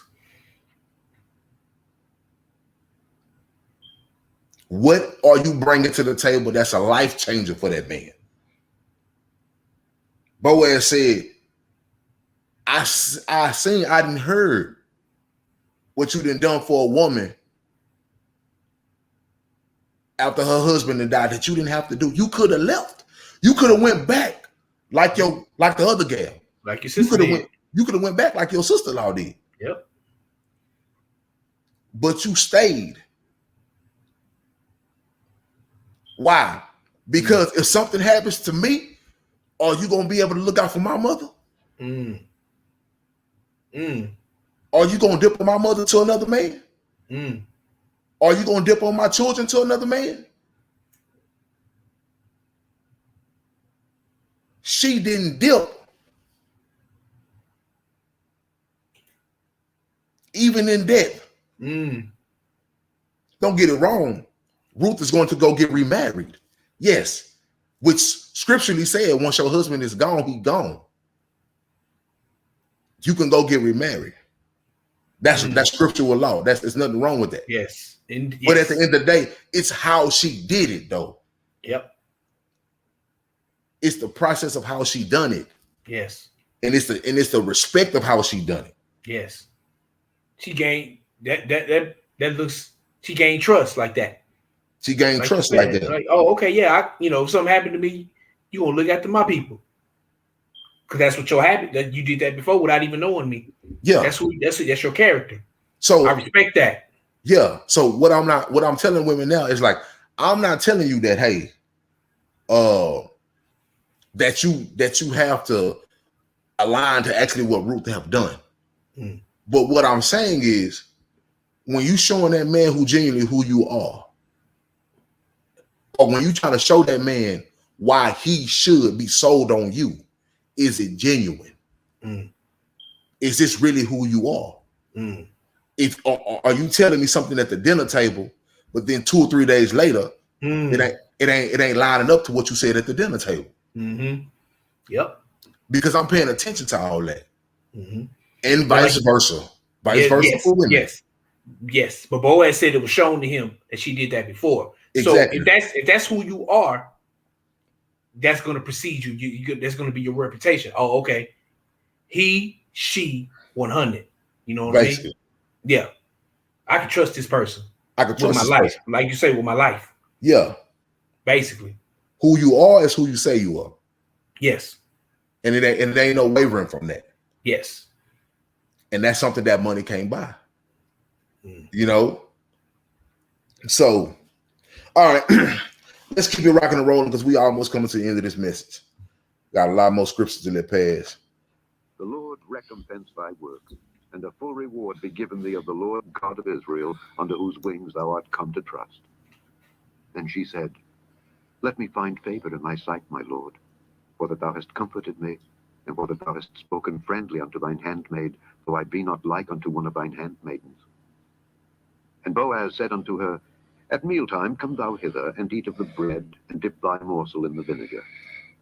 And she sat beside the reapers, and he reached her parched corn, and she did eat, and was sufficed, and left. And when she was risen up to glean, Boaz commanded his young men, saying, Let her glean even among the sheaves, and reproach her not. And let fall also some of the handfuls of purpose for her, and leave them, that she may glean them, and rebuke her not. So she gleaned in the field until even, and beat out that she had gleaned, and it was about an ephah of barley. And she took it up, and went into the city. And her mother-in-law saw what she had gleaned. And she brought forth and gave to her that she had reserved after she was sufficed. And her mother-in-law said unto her, Where hast thou gleaned today? And where wroughtest thou? Blessed be he that did take knowledge of thee. And she showed her mother-in-law with whom she had wrought, and said, The man's name with whom I wrought today is Boaz. And Naomi said unto her daughter-in-law, Blessed be he of the Lord, who hath not left off his kindness to the living and to the dead. And Naomi said unto her, The man is near of kin unto us, one of our next kinsmen. And Ruth the Moabitess said, He said unto me also, Thou shalt keep fast by my young men until they have ended all my harvest. And Naomi said unto Ruth her daughter-in-law, It is good, my daughter, that thou go out with his maidens, that they meet thee not in any other field. All right. Now, Ruth just told her, this is what women need to understand too. Every woman that tries to give you advice is not your enemy. Every woman that tries to give you advice is not out to take your man. Mm-hmm. It's not out to take who you're interested in. And sometimes you have these older women that'll tell you something like, just like Naomi just told Ruth, don't let that man see you in another field. Mm-hmm. Because everything that he invested in you, you're gonna mess him up if he catch you around somewhere you ain't supposed to be. Mm-hmm. Mm. Now it take a long time to build trust. It take a long time to build. Yeah, you can break it quick. You can break it quick. It takes a long time to build that rapport, to build that image, and then if something you show me and it don't line up, it's going because you got to think about it. If you after me and you interested in me and I'm a millionaire, and you just solely like all about me, that's different. I might believe that you ain't here for my money, but if I turn back around, I see you on the next millionaire coat. I see you different now. Mm. If I turn back around 2 or 3 days later, I see you on another millionaire coat. Oh no, this is just who she is. Yeah, she trying to get a meal ticket. This ain't do wasn't nothing real. She talked a good game. She almost had me fooled. Yeah. Yep. So are you willing to be patient? Naomi said, don't let him catch you in no other field. Are you willing to be patient and see the process through? Which means a lot of women, it's simple. When you're dealing with someone, is he the only one? Until you find out that he's not the one. Mm. Or is it him and he in competition with 3 or 4 other dudes because you feel like just because you can go date multiple people don't mean you should. Mm. It's true. Y'all have to understand that there's just a way that society looks at things that it's just your certain images will mess you over. Mm. That's just facts. Especially if we talk scripturally. Yeah, especially if we talking scripturally. We talking trying to pursue this Boaz character and trying to date in a holy Yes. space. Yeah. In a holy space. Yeah, he was a holy man. Yeah. He was a holy man. So at the end of the day, you can't be in dating this person. You can't be dating this person in the church, and then 2 or 3 days later, you're going out with another person in the church, but you still dating this person in the church, and then 2 or 3 days later, or you going on another date just because they eligible and they suitable. Hey, I'm gonna give this shot. I'm gonna give this opportunity all I can. And if it don't pan out, I remember that you came across my, once you know what I'm saying? Just once it's done, it's done.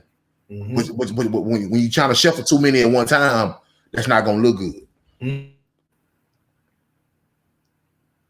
So, all right, let's rock and roll. So she kept fast by the maidens of Boaz to glean unto the end of barley harvest and of wheat harvest, and dwelt with her mother-in-law. Chapter 3. Then Naomi, her mother-in-law, said unto her, My daughter, shall I not seek rest for thee, that it may be well with thee? And now, is not Boaz of our kindred, with whose maidens thou wast? Behold, he winnoweth barley tonight in the threshing floor. Wash thyself, therefore, and anoint thee, and put thy raiment upon thee, and get thee down to the floor. But make not thyself known unto the man until he shall have done eating and drinking. And it shall be, when he lieth down, that thou shalt mark the place where he shall lie, and thou shalt go in and uncover his feet, and lay thee down, and he will tell thee what thou shalt do. And she said unto her, All that thou sayest unto me I will do. And she went down unto the floor, and did according to all that her mother-in-law bade her. And when Boaz had eaten and drunk, and his heart was merry, he went to lie down at the end of the heap of corn. And she came softly, and uncovered his feet, and laid her down. And it came to pass at midnight, that the man was afraid, and turned himself, and behold, a woman lay at his feet. And he said, Who art thou? And she answered, I am Ruth, thine handmaid. Spread therefore thy skirt over thine handmaid, for thou art a near kinsman. And he said, Blessed be thou of the Lord, my daughter, for thou hast showed more kindness in the latter end than at the beginning, inasmuch as thou followedst not young men, whether poor or rich. And now, my daughter, fear not. I will do to thee all that thou requirest. For all the city of my people doth know that thou art a virtuous woman. And now it is true that I am thy near kinsman. Howbeit, there is a kinsman nearer than I. Tarry this night, and it shall be in the morning, that if he will perform unto thee the part of a kinsman, well, let him do the kinsman's part. But if he will not do the part of a kinsman to thee, then will I do the part of a kinsman to thee, as the Lord liveth. Lie down until the morning. And she lay at his feet until the morning, and she rose up before one could know another. And he said, Let it not be known that a woman came into the floor. Also he said, Bring the veil that thou hast upon thee, and hold it. And when she held it, he measured 6 measures of barley, and laid it on her, and she went into the city. And when she came to her mother-in-law, she said, Who art thou, my daughter? And she told her all that the man had done to her. And she said, These 6 measures of barley gave he me, for he said to me, Go not empty unto thy mother-in-law. Then said she, Sit still, my daughter, until thou know how the matter will fall. For the man will not be in rest until he have finished the thing this day. All right. That's my final point right here. That's the final point right here. The final point. After Boaz and showed her all his favor, showed her that he was interested in her and things of that nature. You have to understand,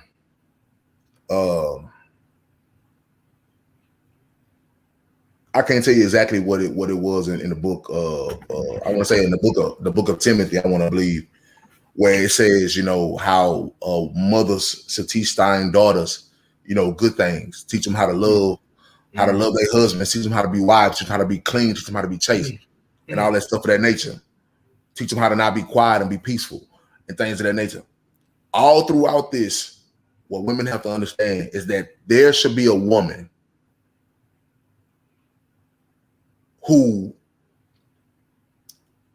that's a holy woman, that's a woman that's perceived to be holy, that is living somewhat of a life that you live in, that you possibly need in your life, that's guiding you, is telling you the right things. That's telling you, as the old mothers would say, nah, you shouldn't want to do this, you shouldn't want to do that. Like, don't do this, don't do this, don't be loud, don't wear that. There should be a woman guiding you into how to pick this man this holy man, to pick this man of great stature, this man of nobility, there's a woman who should be telling you how to pick this. You have to be careful of who you decide to take advice from. Very true. Very true. I think you said in an earlier podcast, my brother, keep the jewels, leave the junk. Yeah. Keep the gems. I'm sorry, the gems. You said. Yeah, keep the gems and leave the junk. Keep the gems and leave the junk. And with that being said, is that as a woman, just like as a man, who we take information from is very vital. Who we allow to speak in our life and allow to speak over our lives is very vital. And I'm gonna be honest with you. And I can even talk to myself, because me talking to you, at the end of the day, I can be honest with you. As a friend, I can honestly say there was times where I told you some very unfriendly things. As in living life. Like there should never be time that I should have been telling you, man. You know what I'm saying? Don't do that. Don't knock that. You know what I'm saying? And that's just because I was in a different place in my life. You see what I'm saying? Now, today in my life, I'm in a different place. So I'm not going to tell you these. But it's certain people who still telling you or trying to tell you the same thing. So as a woman, and you trying to pursue marriage as a woman or as a man, if you trying to pursue marriage, you said marriage is what you want. There are certain people that's going to tell you things that don't align up with marriage. You probably shouldn't be listening to them. There's going to be certain people who's going to tell you things that don't align up to a holy pursuit of marriage. You probably shouldn't be listening to them, because if you're looking for a holy pursuit of marriage now, if you're looking for trying to be in a holy marriage, you probably don't want to take information and advice from people who are living unholy. Yes, you can always sit back and you can pay attention to their life and see what not to do. You see what I'm saying? Yeah. But like Naomi was telling her, you done did everything up until this point. And this is where I come to end this, to telling women. Now, this is all based on a holy pursuit of a relationship, a holy pursuit of dating, a holy pursuit of trying to get this Boaz figure and get married. First of all, you have to understand what type of world we living in. And just because we living in a particular world don't mean you have to conform to it. If every man you see is not trying to live holy, if you know you're trying to get your right life for God, but the man you want or the man you interested in is not trying to hear it, why are you wasting your time? Stop begging God to change people. Stop wasting your prayers on God telling him to change folks. They have to want to change. They have to want to change. A person has to genuinely want to change for themselves, which means there's no amount of praying that you're going to do that's going to make them want to change until they want to change. So stop trying to hook up with people who are not walking how you want your mate to walk. And then spending 5, 6, 7, 8, 9, 10 years with them hoping that they're going to change. No. You're wasting your time. You're wasting your time. Yeah. At the end of the day, and like I said at the beginning of this, there's a famine in the land. There's a famine in the land. Y'all have to understand. For y'all women, you have to understand there's a famine in the land. Many of dudes that you meet, when you come hitting them with scriptures and telling them how you want to get your life right, they gonna most likely tell you, man, I ain't big in the church. I ain't trying to hear it. If you know that's not, believe what they tell you. If they telling you this is not it, why are you wasting your time for? I.e., if you a man looking for a woman of good virtual scriptural principle, and you know she still want to be out here thotting, she still want to be out here hot girl summer, she still want to be out here city girling. You know what I'm saying? Nothing against the women who coin those phrases, But if she want to be out here, she don't want to be out here dressing modestly like you think she should. Like, you have to understand, the scripture says people are at liberty to marry whom they will. She's at liberty to marry whom she will. Just like she's at liberty to marry whom she will, you as a man is at liberty to marry whom you will. It's true. Stop chasing people that you know you don't want to be with like that. Yes. Stop chasing people and trying to lock people down that you know that's not living the representation of how you want them, how you want your mate to be. I don't want a woman out here who dressing half naked. So guess what? I ain't even for to pursue a woman who out here dressing half naked. There you go. Yep. Don't you waste your time with that. I ain't wasting my time with that. Why I'm finna sit here? I caught her half naked, but I'm trying to change her not to be half naked. Nah. That's wasting time. That's going backwards. It ain't gonna happen. When there's so many women out here who already, not to look down on the woman or the sister who have naked, but at the end of the day, there's so many women out here who already you ain't got to worry about that with. So save the all I'm saying is save the headaches in who you pursue. There you go. Save the headaches and who you make yourself available to. Save the headaches. Yep. Save the headaches. Yep. And at the end of the day, and I end off with this. Ruth said, then she said, sit still, my daughter, until thou know how the matter will fall. For the man will not be in rest until he have finished the thing this day. So at the end of the day, when you have put yourself in position as a holy woman and you stuck to your holy principles and you stuck to your holy morals and you put yourself out there and you not out here trying to show yourself like the world and you holding fast. If you saying you want to be celibate to marry and you held out to it, rest in that.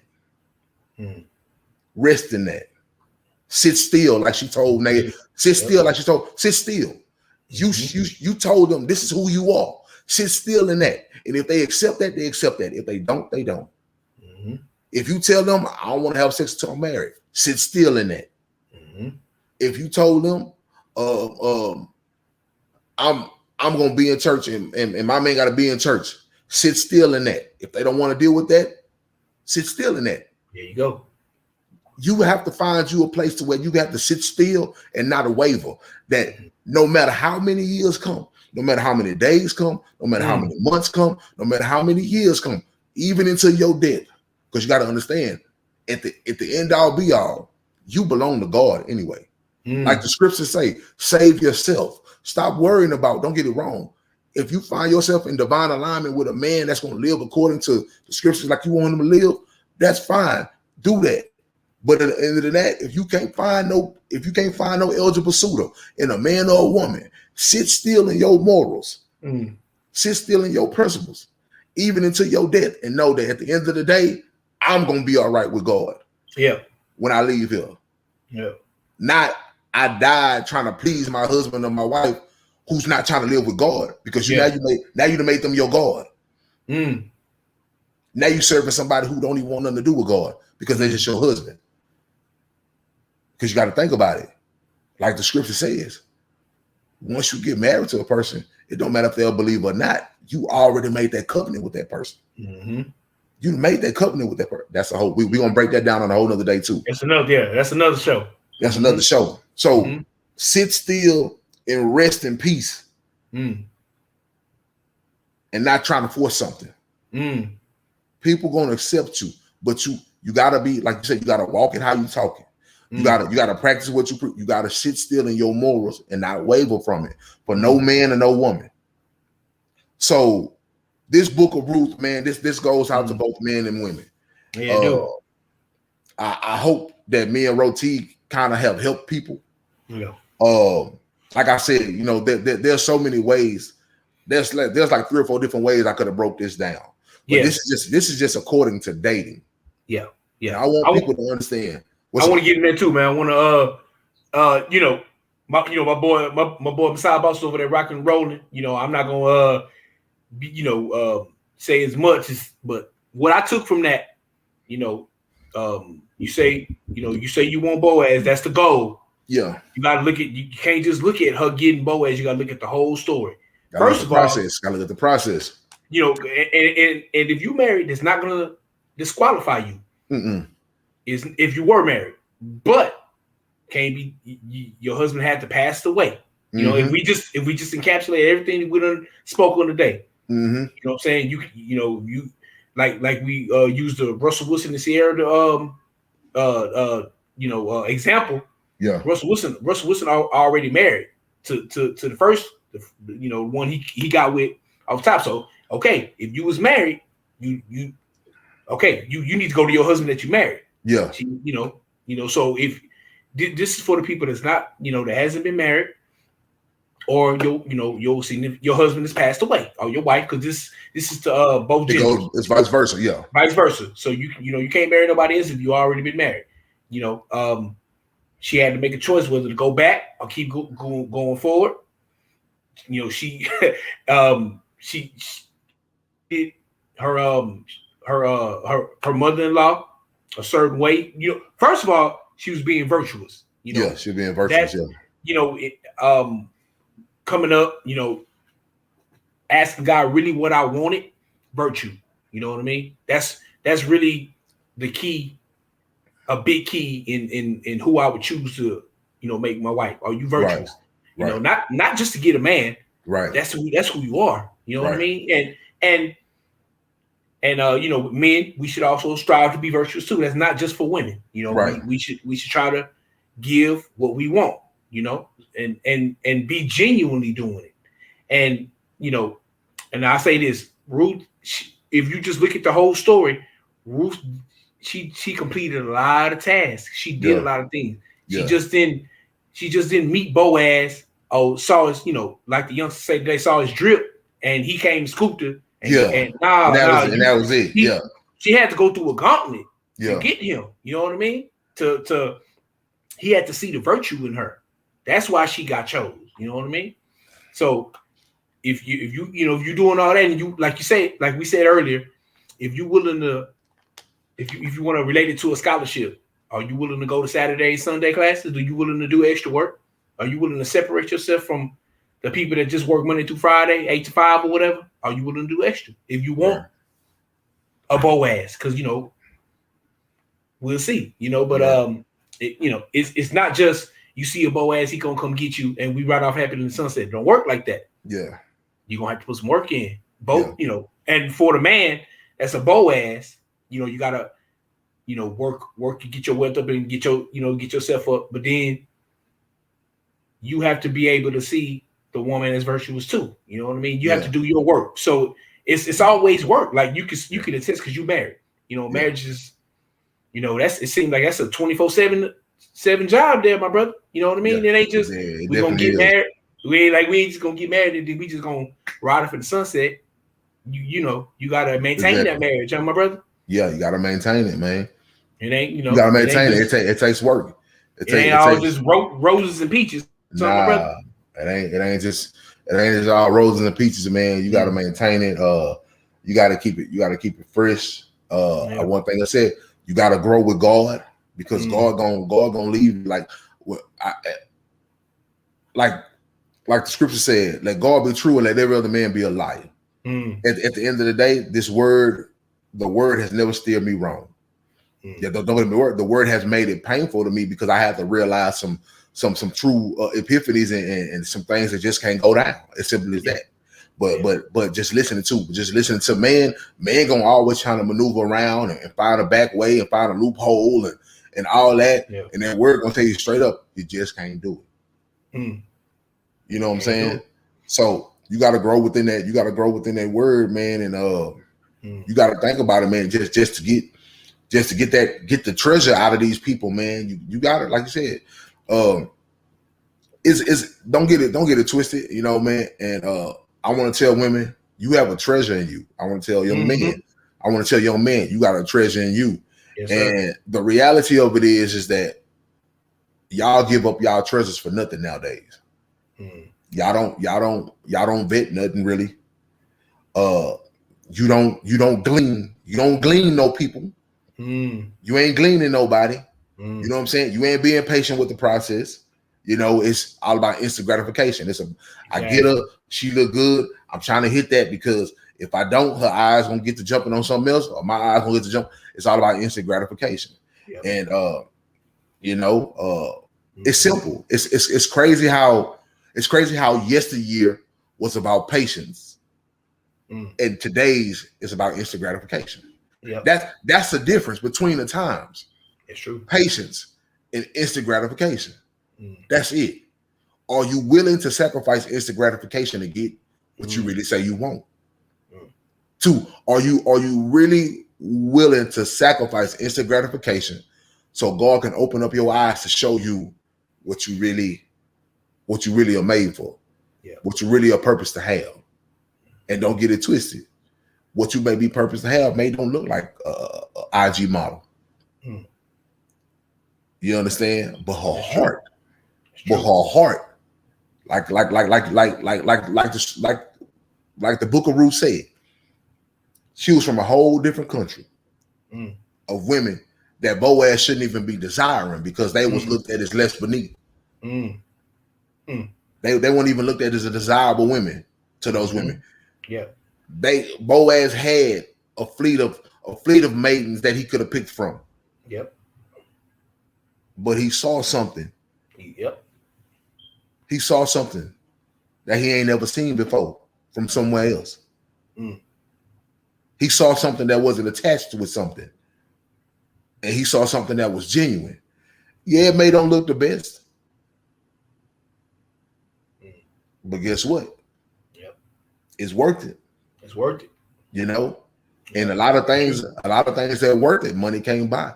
You know, ladies, it ain't all about his money. Being Boaz is not all about money. Money is a byproduct of the man. And trust me, that man can get money. How you know you ain't the missing piece to that man getting money? And I get it. Wanting to have somebody who's already got it together. But life is about building. Yeah. If you look at the beginning of time to now, life is about constantly building. So you're gonna have to build something with somebody. Yeah. But I get it. Like I said, we live in a world where everybody wants instant gratification. I want the yacht ride. I met you Thursday. I want the yacht ride on Friday. Yeah. Yep. I don't want the yacht ride 10 years from now. Yeah. Yep. Riding the jet the next week. I want to ride in the jet the next week. I don't want it 5 years from now. I don't have to. Why should I have to show you that I deserve this when it should just be given to me? Now we live in a whole backward society. Yeah. You know. So with that, that's the end of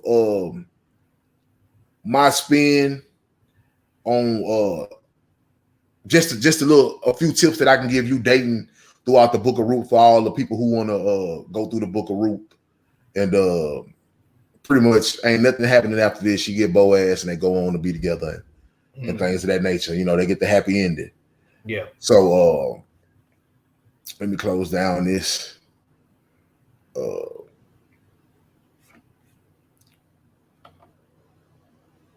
Stop share on that real quick. Close that down. And let's move, man, to some Stroll Down to TL, my brother. Let's see what we got out there. Okay. Kind of look at it, man, about a good 10, 15 minutes, see what we got out there. Okay. But yeah, man, I hope we can I hope we helped a few people, man, on that book of Ruth, man. We're gonna do some other different scriptures in the book of scriptures, man, to kind of try to shed some light, you know, and it's for those who just want it. You know what I'm saying? Like whatever, you know, the Most High bring to my mind of how to, you know, present, you know, because you can present the word many different ways that can help people in many different forms and fashion. So You know, I just feel like as long as I ain't tell nobody nothing negative, which I know I didn't. Yeah. And I know Roti ain't tell nobody nothing different. I think everything we speak on was all helpful and harmful ways of how to pursue some type of a dating relationship, getting to know somebody. Yeah. And just letting you know, man, you know, wanting it according to biblical principles is gonna take a lot. And you got to understand that's not even the iceberg of all the biblical principles of how you should be moving according to a dating life. So yeah, that's just the tip of the iceberg. Yeah, it is. So with that, man, we're gonna hit this stroll down to TL. Let's get this thing rocking and see what we got going on. On the TL, we ain't did this in a while. It's been a while. So let's see what we got.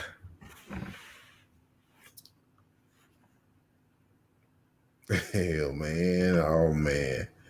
This is one thing I don't you got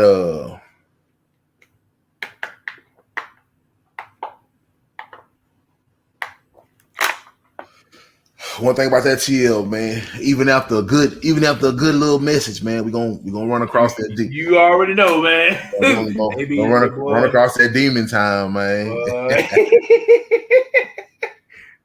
Man, it's just you know. Okay. It is what it is, man. Let me see what we can find. Boy, let me learn how to cook some steak real quick, bro. Nah, I'm just playing. Okay. Yeah, I can't do that either. Talking about doctors and nurses being fine.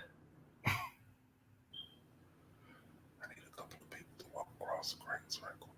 Oh man, she said she need a couple of people to walk across the crates right quick. Them crates out of there, man. Them boy, they disappeared quick. Yeah. They got people getting hurt, man. I'm gonna put a perfect person in front of you.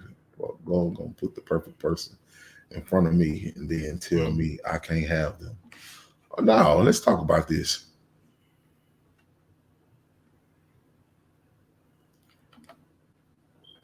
It's a lot of people who think like this. Mm-hmm. God gonna put the perfect person in front of me and tell me I can't have them. This is the thing, though. Yeah, I mean, it's simple. He could put the perfect person in front of you that you feel like is perfect, but what's facts is what's facts. Like if that man already married, no, you can't have him. Just because a person is married don't mean he gonna stop meeting the world or she gonna stop meeting the world. Yeah, you know they gonna still meet the world, and then and it's gonna be other people that are gonna be like, dang man, I just feel like she was the one, but she married. You know what I'm saying? And at the end of the day, it's like, yeah, I mean, she off limits. Yeah. He off limits. Yeah. You know, in that capacity. But other than that, I mean, if you just talk about that's a single man or that's a single woman, but if your mind already thinking, oh, I just met them and I already want to rip their clothes off by tomorrow, I mean, ain't nothing stopping you from doing it. But like you said, it's all about where you living, how you want to live. Yeah. You know, like you got to think about it, man. You can't, because if you're talking about it like a sinful nature, you can't holler about God in 1 minute, but then talking about you want to lustfully be with somebody the next minute. Like, it don't add up. You know? Yeah. But at the end of the day, God may tell you that you can't have them, but it don't mean you ain't gonna stop from getting them though. Yeah, it's true. That's true. Free will. It's your dominion. It's how you want to go about the situation. Yeah, you know, my thing is how it's worded. You know, what make that man? Let's say what make that person perfect is the, looks, the height, money, status. You know, I don't know why that person is perfect. And then tell me you can't have. Well, that shows clearly that's not the perfect person for you. Well, you might see that person is perfect. And then on top of that, if you want to talk about perfect, because if you want to say this perfect is perfect for you, and quote unquote, if she want to say this person is perfect for her, does that mean is it safe for me to assume that you already slept with this man and he was with somebody else? He didn't already blew your back out, but he ain't gonna leave his girl for you. Yep, that's possible. Because she ain't say the perfect person for her. Yeah, it's say in front of me. Yeah, you know what I mean. So we talk perfection on what it could be on just a surface level. On the surface level, yeah, it could be. Yeah, we don't know. There's so many ways this thing can go. Mm-hmm. And I'm gonna ask her what makes them perfect. What makes them perfect? See what you gonna reply me.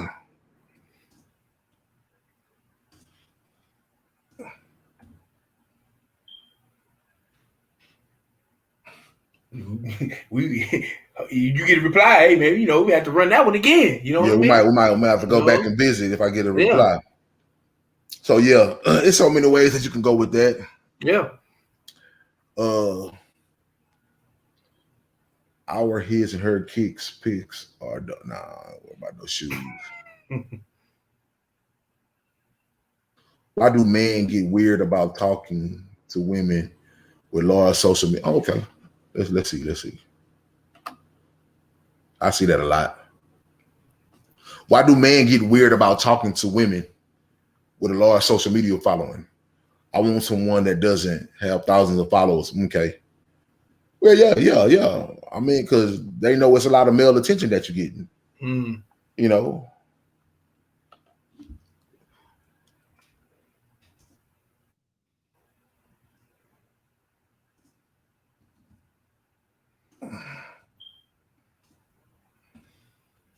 They know you have options. Yeah. That's all that is. Yeah. I mean, I say this, like, that depends on what she uses social media for. Are you using it for validation? If you're making money and you got a following or you should want it. You should you monetize. Okay, fair enough. You know what I mean? If that's just business, because social media really, in my opinion, ain't nothing but a tool. You know what I mean? But yeah, ain't nothing but a tool. Just like money, if you use or the internet or whatever, if you let's just say a tool, a saw. If you use a saw to chop a tree down and do your work and get paid for the day or whatever, cool. But if you use it to commit a crime, then it's not the tool fault. It's all about how you use the tool. How you use the tool, yeah. So but as we was talking earlier, it's cool if you got that. If it's for a purpose, okay, fair enough. But if this if this is your life, or if this is more than just a tool to you, okay, yeah, I'm good on that. You know what I mean? Yeah. I'm good. And real talk, it's not even about thousands of followers. You might have 10. But you still well, see see it in the wrong way. You know what I'm saying? Well, like it's just like I said. I can't remember the episodes, but I know it was back then. The attention for women and men is always going to be different. Yeah. Like it's simply, I can have the same 21,000 followers she have, and only out of that 21,000 followers, maybe 1,000 women actually want to mess with me like that. But at that 21,000 followers she got, and knowing how good she looks, and if she got 15,000 followers that are men, it's easy for me to say if she got 15,000 male followers, probably 14 want to ram something in there. Yeah. Yep. And that's just it. We keep it in stack. That's true. Keep it in stack. It's about options. She got options.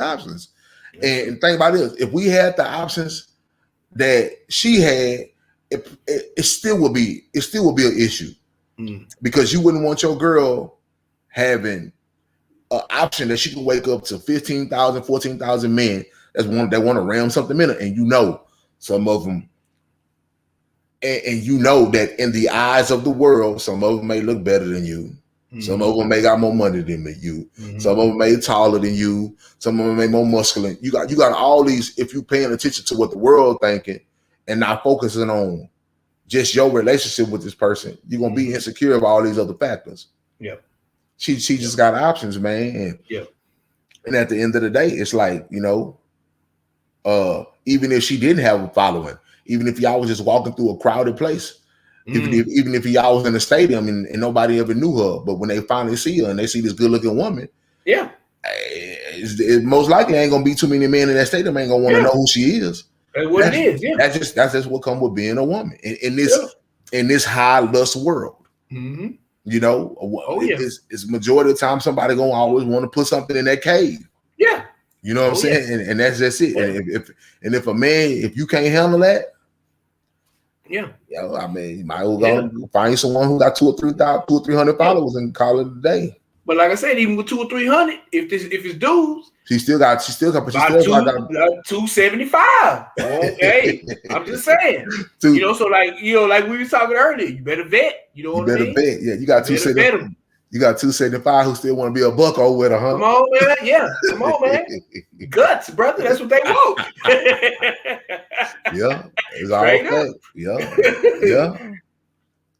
Let me see if she saw that back. He's a gentleman. He's respectful. He's loving. He's hardworking. He's sweet. He's black. He's tall. And he's fine as hell. That's the word. There you go. Why you can't have him? Yeah, for real.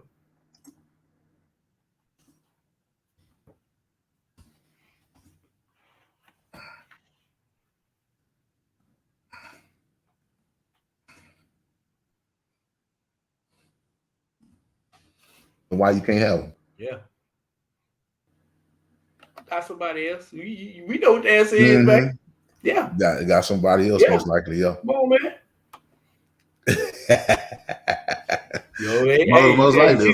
Hey, bro. She said, she said tall. Yeah, he mucking out the chicks.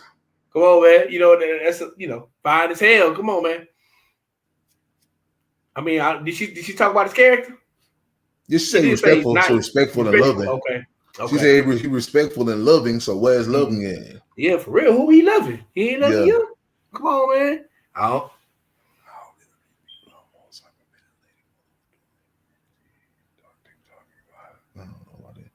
World is literally going to. We gotta act like nothing is happening because that's the American way.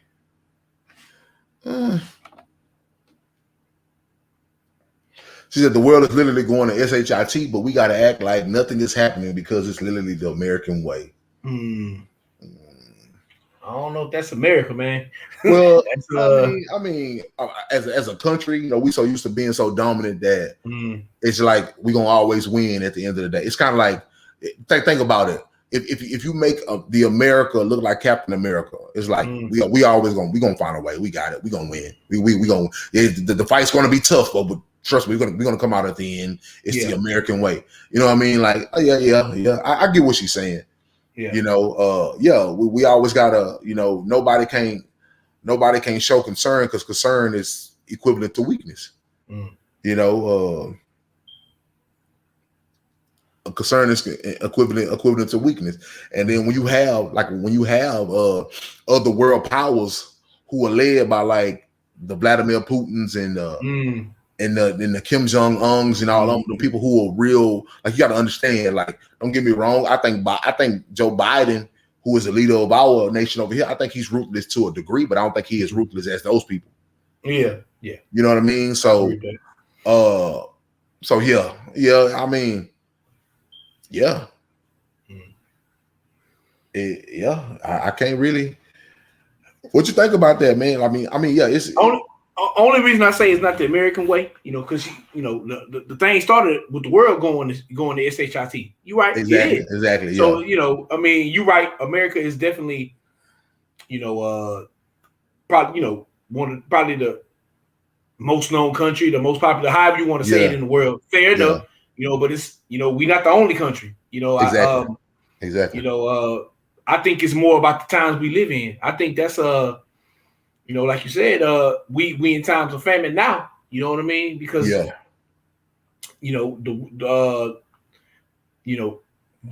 because of what the world is. You know what I mean? And you know how I mean, but if you look at the scriptures, it was supposed to go like this. You know, it's it got to get bad. It got to get bad in order for Jesus to return. Yeah, you know. So I mean, you know, I think the people that that's acting like nothing is happening is the people with the voices.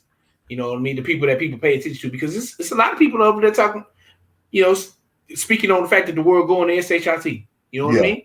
Yeah. You know, but they are they really getting shot? Are they really, you know, are they being silenced? You know, or censored? You know, because you can't really speak your mind nowadays. You know, without threat of being, you know, canceled or whatever. Canceled or something like that. Yeah. You know, but that's society, though. You know. Yeah. Most definitely, I definitely get that. Man. Mm. All right, let's see what else we got.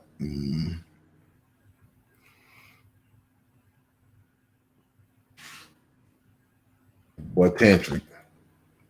He says, like, I understand that single mothers are coming, but Lord have mercy. Some of these women are mentally ill and are trying to raise children without a father on purpose. Damn. Yeah, this is very true. This is very true. Yeah. Very true. Was mentally ill before they got pregnant. Yeah. Yep.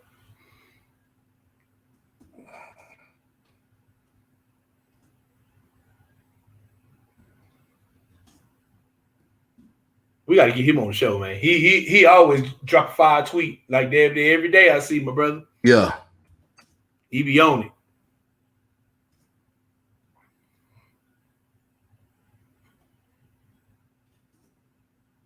I can't even add no more to that. He got a point. You know what I mean?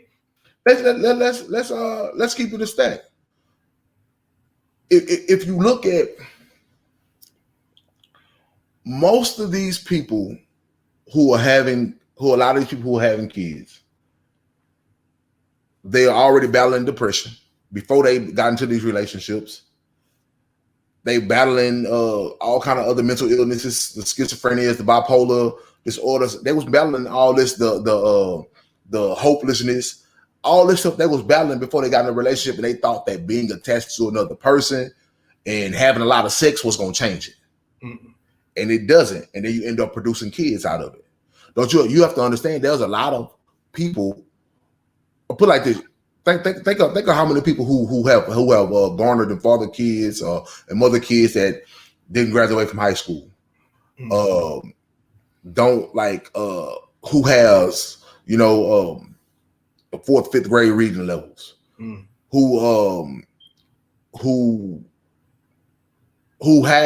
Who honestly don't have a good understanding of, you know, of content. Who has a bad understanding. They literally have a bad understanding. Yeah. You know, and who was pretty much already a lost cause in a way from the jump, who was never taught right by their parents, who was never given that extra love and attention to even try to blossom from the state that they were. Like it's a lot of people out here who was doomed from the start, man. You know, there's a lot of people out here that's doing, like, have you, like, let's keep it a stack, man. Have you ever looked at somebody, bro, and you like, these people are like that, like these people are literally like, they should have never had a kid, but they do have kids. Yeah. Like, it's you honestly don't have the mind to really take care of yourself, but you got a few kids. Yeah. And the woman that they had kids with literally don't have the mind to take care of themselves, but they got a few kids. Yeah. You know what I'm saying? All the time. It happens all the time. So it's a sad situation, man, because you know, I go to school and I see so many people at school, and like I said, they don't even have the vernacular, they don't even have the education to even understand like what a lot of these schools be relaying. It's a sad feeling to when I see these parents that when the teachers are talking to them in perfectly good English and they understand perfectly good English, but they need their kid who's in the 7th grade, the 6th grade, the 8th grade, the 9th grade to tell them what the teacher means. Yeah. Because they just don't have their education. Yeah. Yeah, it's true. You know what I'm saying? And trust me, not having an education is a mental illness in itself. You know? Yeah. It's a cold game out here, man. It's crazy, bro. It's true, brother. So, and then on top of that, you add in a woman who does go through labor and deal with all the depressions and then go through all the postpartums on top of what she already got stacked up. Man, it's and I'm not saying I understand how these women be smothering their kids and drowning their kids and stuff like that, but I never once, I'm not gonna say her name, but I remember talking to a woman and she always used to say, I truly understand. I truly can understand. I truly can see how somebody will come home and just kill the whole family. Damn. Because that's how hopeless she was. Wow. And I'm pretty sure she was thinking like, and I think she was honestly trying to, work her way into doing it. Damn, that's crazy. Because that's how hopeless. They you gotta understand, money ain't gonna change that type of mentality. Yeah. Yeah, it can get you in different places. It can get you in, it can get you different things, but you have to, that takes a while. Like I said, and we live in a world of instant gratification. We live in a world that we get a person with a bad understanding, we give them millions of dollars, they feel like they should be able to buy a good understanding today. It don't work like that. No, I don't. Relationship wise, relationships can never work. All they can do, the only thing they can do good in relationships is produce kids. That's it. It's have sex. Yeah. Everything else is arguing, fighting, beating, cacking, scratching, and kicking. But the only thing good about the relationship is the sex. They have no hold on their kids. Yeah. Like it's just so much. They have no good relationships with with their parents or whatever like that. Parents don't know too much. It's just a real bad, man. Cycle and situation, bro. Yeah, true. So you got anything on that, or that's good? Nah, I agree with you. You know what I'm saying? You covered it. Yeah, my brother Ted. We do gotta lock him in and try to get him on the show. We gotta get him in. A lot of people saying good night. I see you, girl. I see you. And a lot of these women, just want they significant other. Yeah, you already know. But at the end of the day, you gotta get past a lot of the roadblocks you put up yourself to find a significant other though. 3 a.m. and I still have the nerve to be up. That's what I get for taking that nap earlier. I didn't feel well. I got praised. Kink. Is that weird or not? I don't know about what that is. Well, bike is shambles, but his lower back in shambles.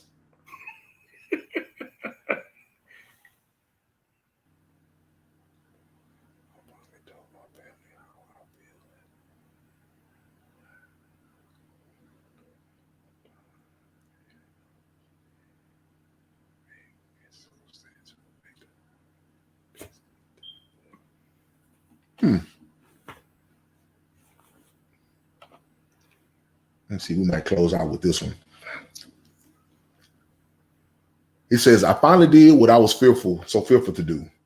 I finally told my family how I feel and what I won't deal with anymore. I'm tired and I had enough of being a circumstantial victim. This needed to be put out there.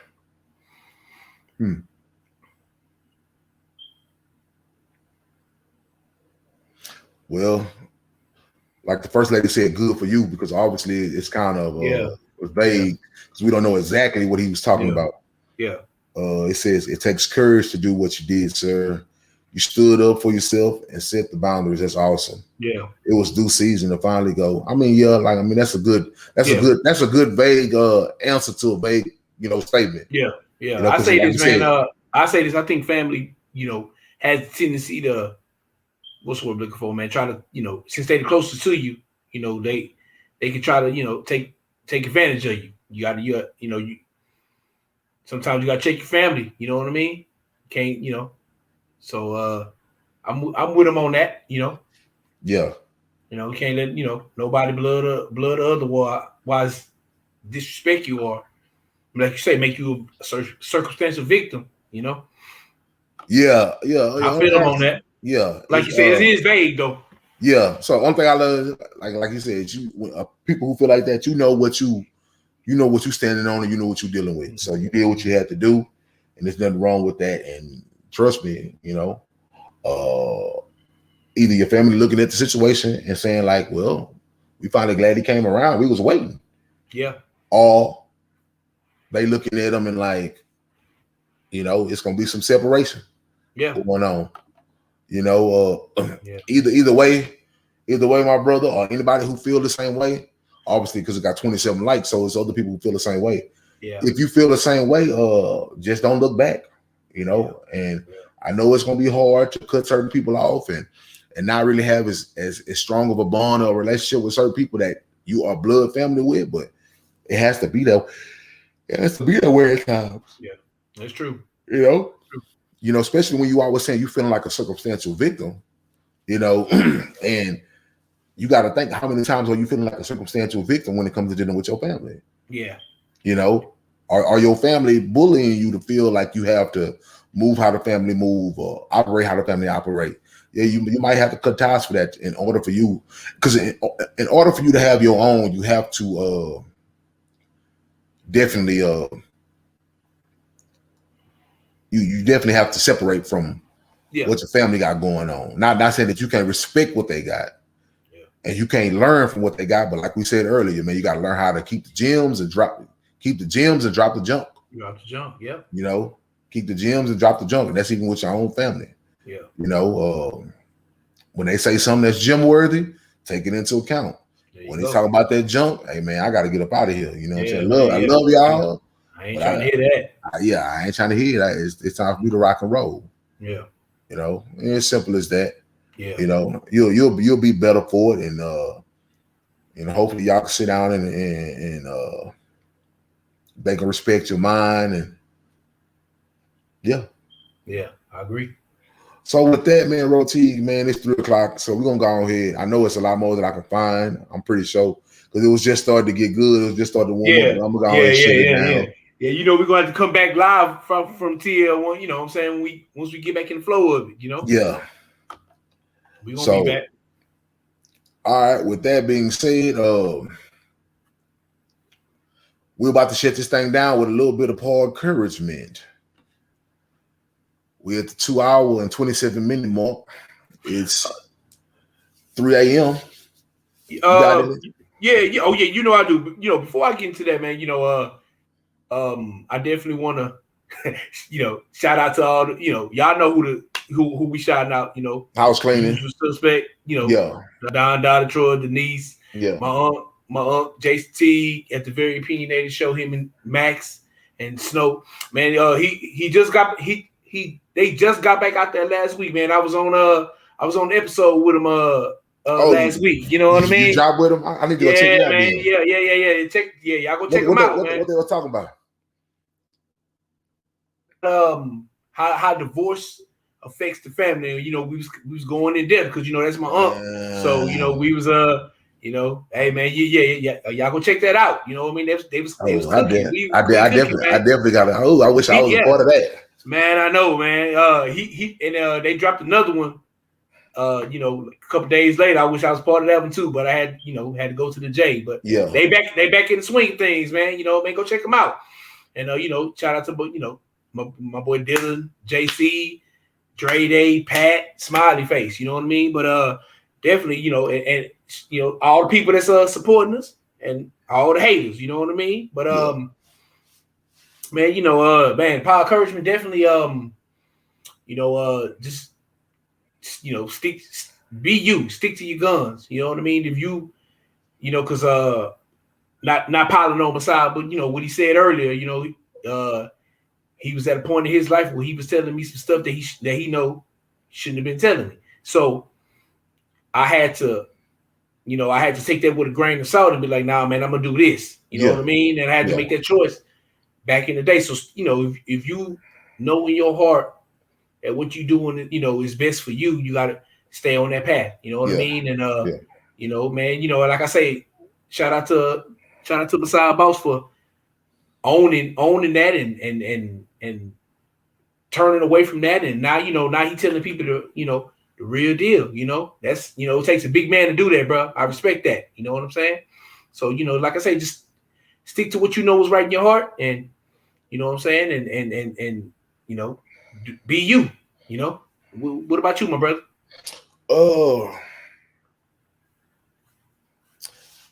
I just want to tell people, man, be prepared. Be prepared for everything your mind can imagine.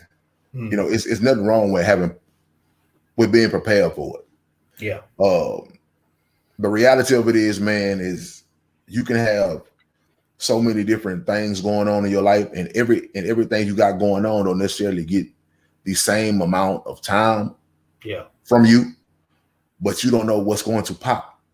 Yeah. You don't know. Like, and the reality of it is that everything that you put your heart in ain't always the things that's going to blow. Yeah. So just be prepared for whatever's going to come when it comes, because when that opportunity hit, you better know how to seize it and take advantage of it.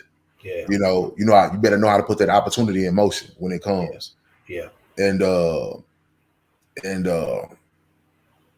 yeah, man, it's about just being ready to seize that opportunity, man, because we would like to think that window is big when we got the interest and the attraction in our face, but man, windows close fast, man. Yeah. That's true. When windows close fast. So just be ready and willing and prepared to be ready to take advantage and put that hard work in and hey, man, like I said, no looking back, bro. Yeah. Yep. Yep. Keep moving forward, man. Keep moving forward, man. Never give up, man. Because I was looking at I'm not gonna lie, man. It was and it shouldn't be bothering me, bro. But I was just so much in a rhythm of doing what we do and doing it how consistently we want it. Yeah. That when that time passed it by, and I was like, man, I just feel like I can't get to it. You know what I'm saying? It was bothering me because I was like, bro, you know what I'm saying? I can't give up. Yeah. You know what I'm saying? I can't stop it. I can't give up. We got to keep going. And it was just like, it can be worrisome sometimes when you can't control. You don't have the control over, the certain situations. You don't have the control over the time. You don't have the control over when things happen in your life. You don't have the control over unfortunate events. You don't have control over that. So, like I say, man, people, when an opportunity comes knocking, are you willing to sacrifice everything to jump on that opportunity and make it happen? Yeah. And pretty much that's my Podcouragement. Yeah. So, with that, man, this is Quality Life Podcast, episode 37, man. 37. The book of Ruth, dating according to scriptural principle, man. That's just the tip of the iceberg, don't just like I say, take the gems. Take the gems. I don't think we dropped any junk. Yeah, we ain't put no junk out there, man. But I understand everybody ain't gonna be susceptible to everything that we saying. That's true. So just take whatever gems we done dropped and keep on rolling it. And with that being said, man, much love to everybody who is checking out the podcast, who's watching for us, man, and who's looking forward to drop them episodes, man. Don't be afraid, man. Share, man. Share the YouTube links, man. Share the Anchor links when we drop them. Share. It don't cost much to share. Whatever you do, just share it. Share it in your phone. Share it on, your text messages or whatever. Just share it, man, and help us build and grow. Build and grow. So with that, man, this is a Quality Life Podcast, man, and we out. To the next time. To the next time, man. Episode 38.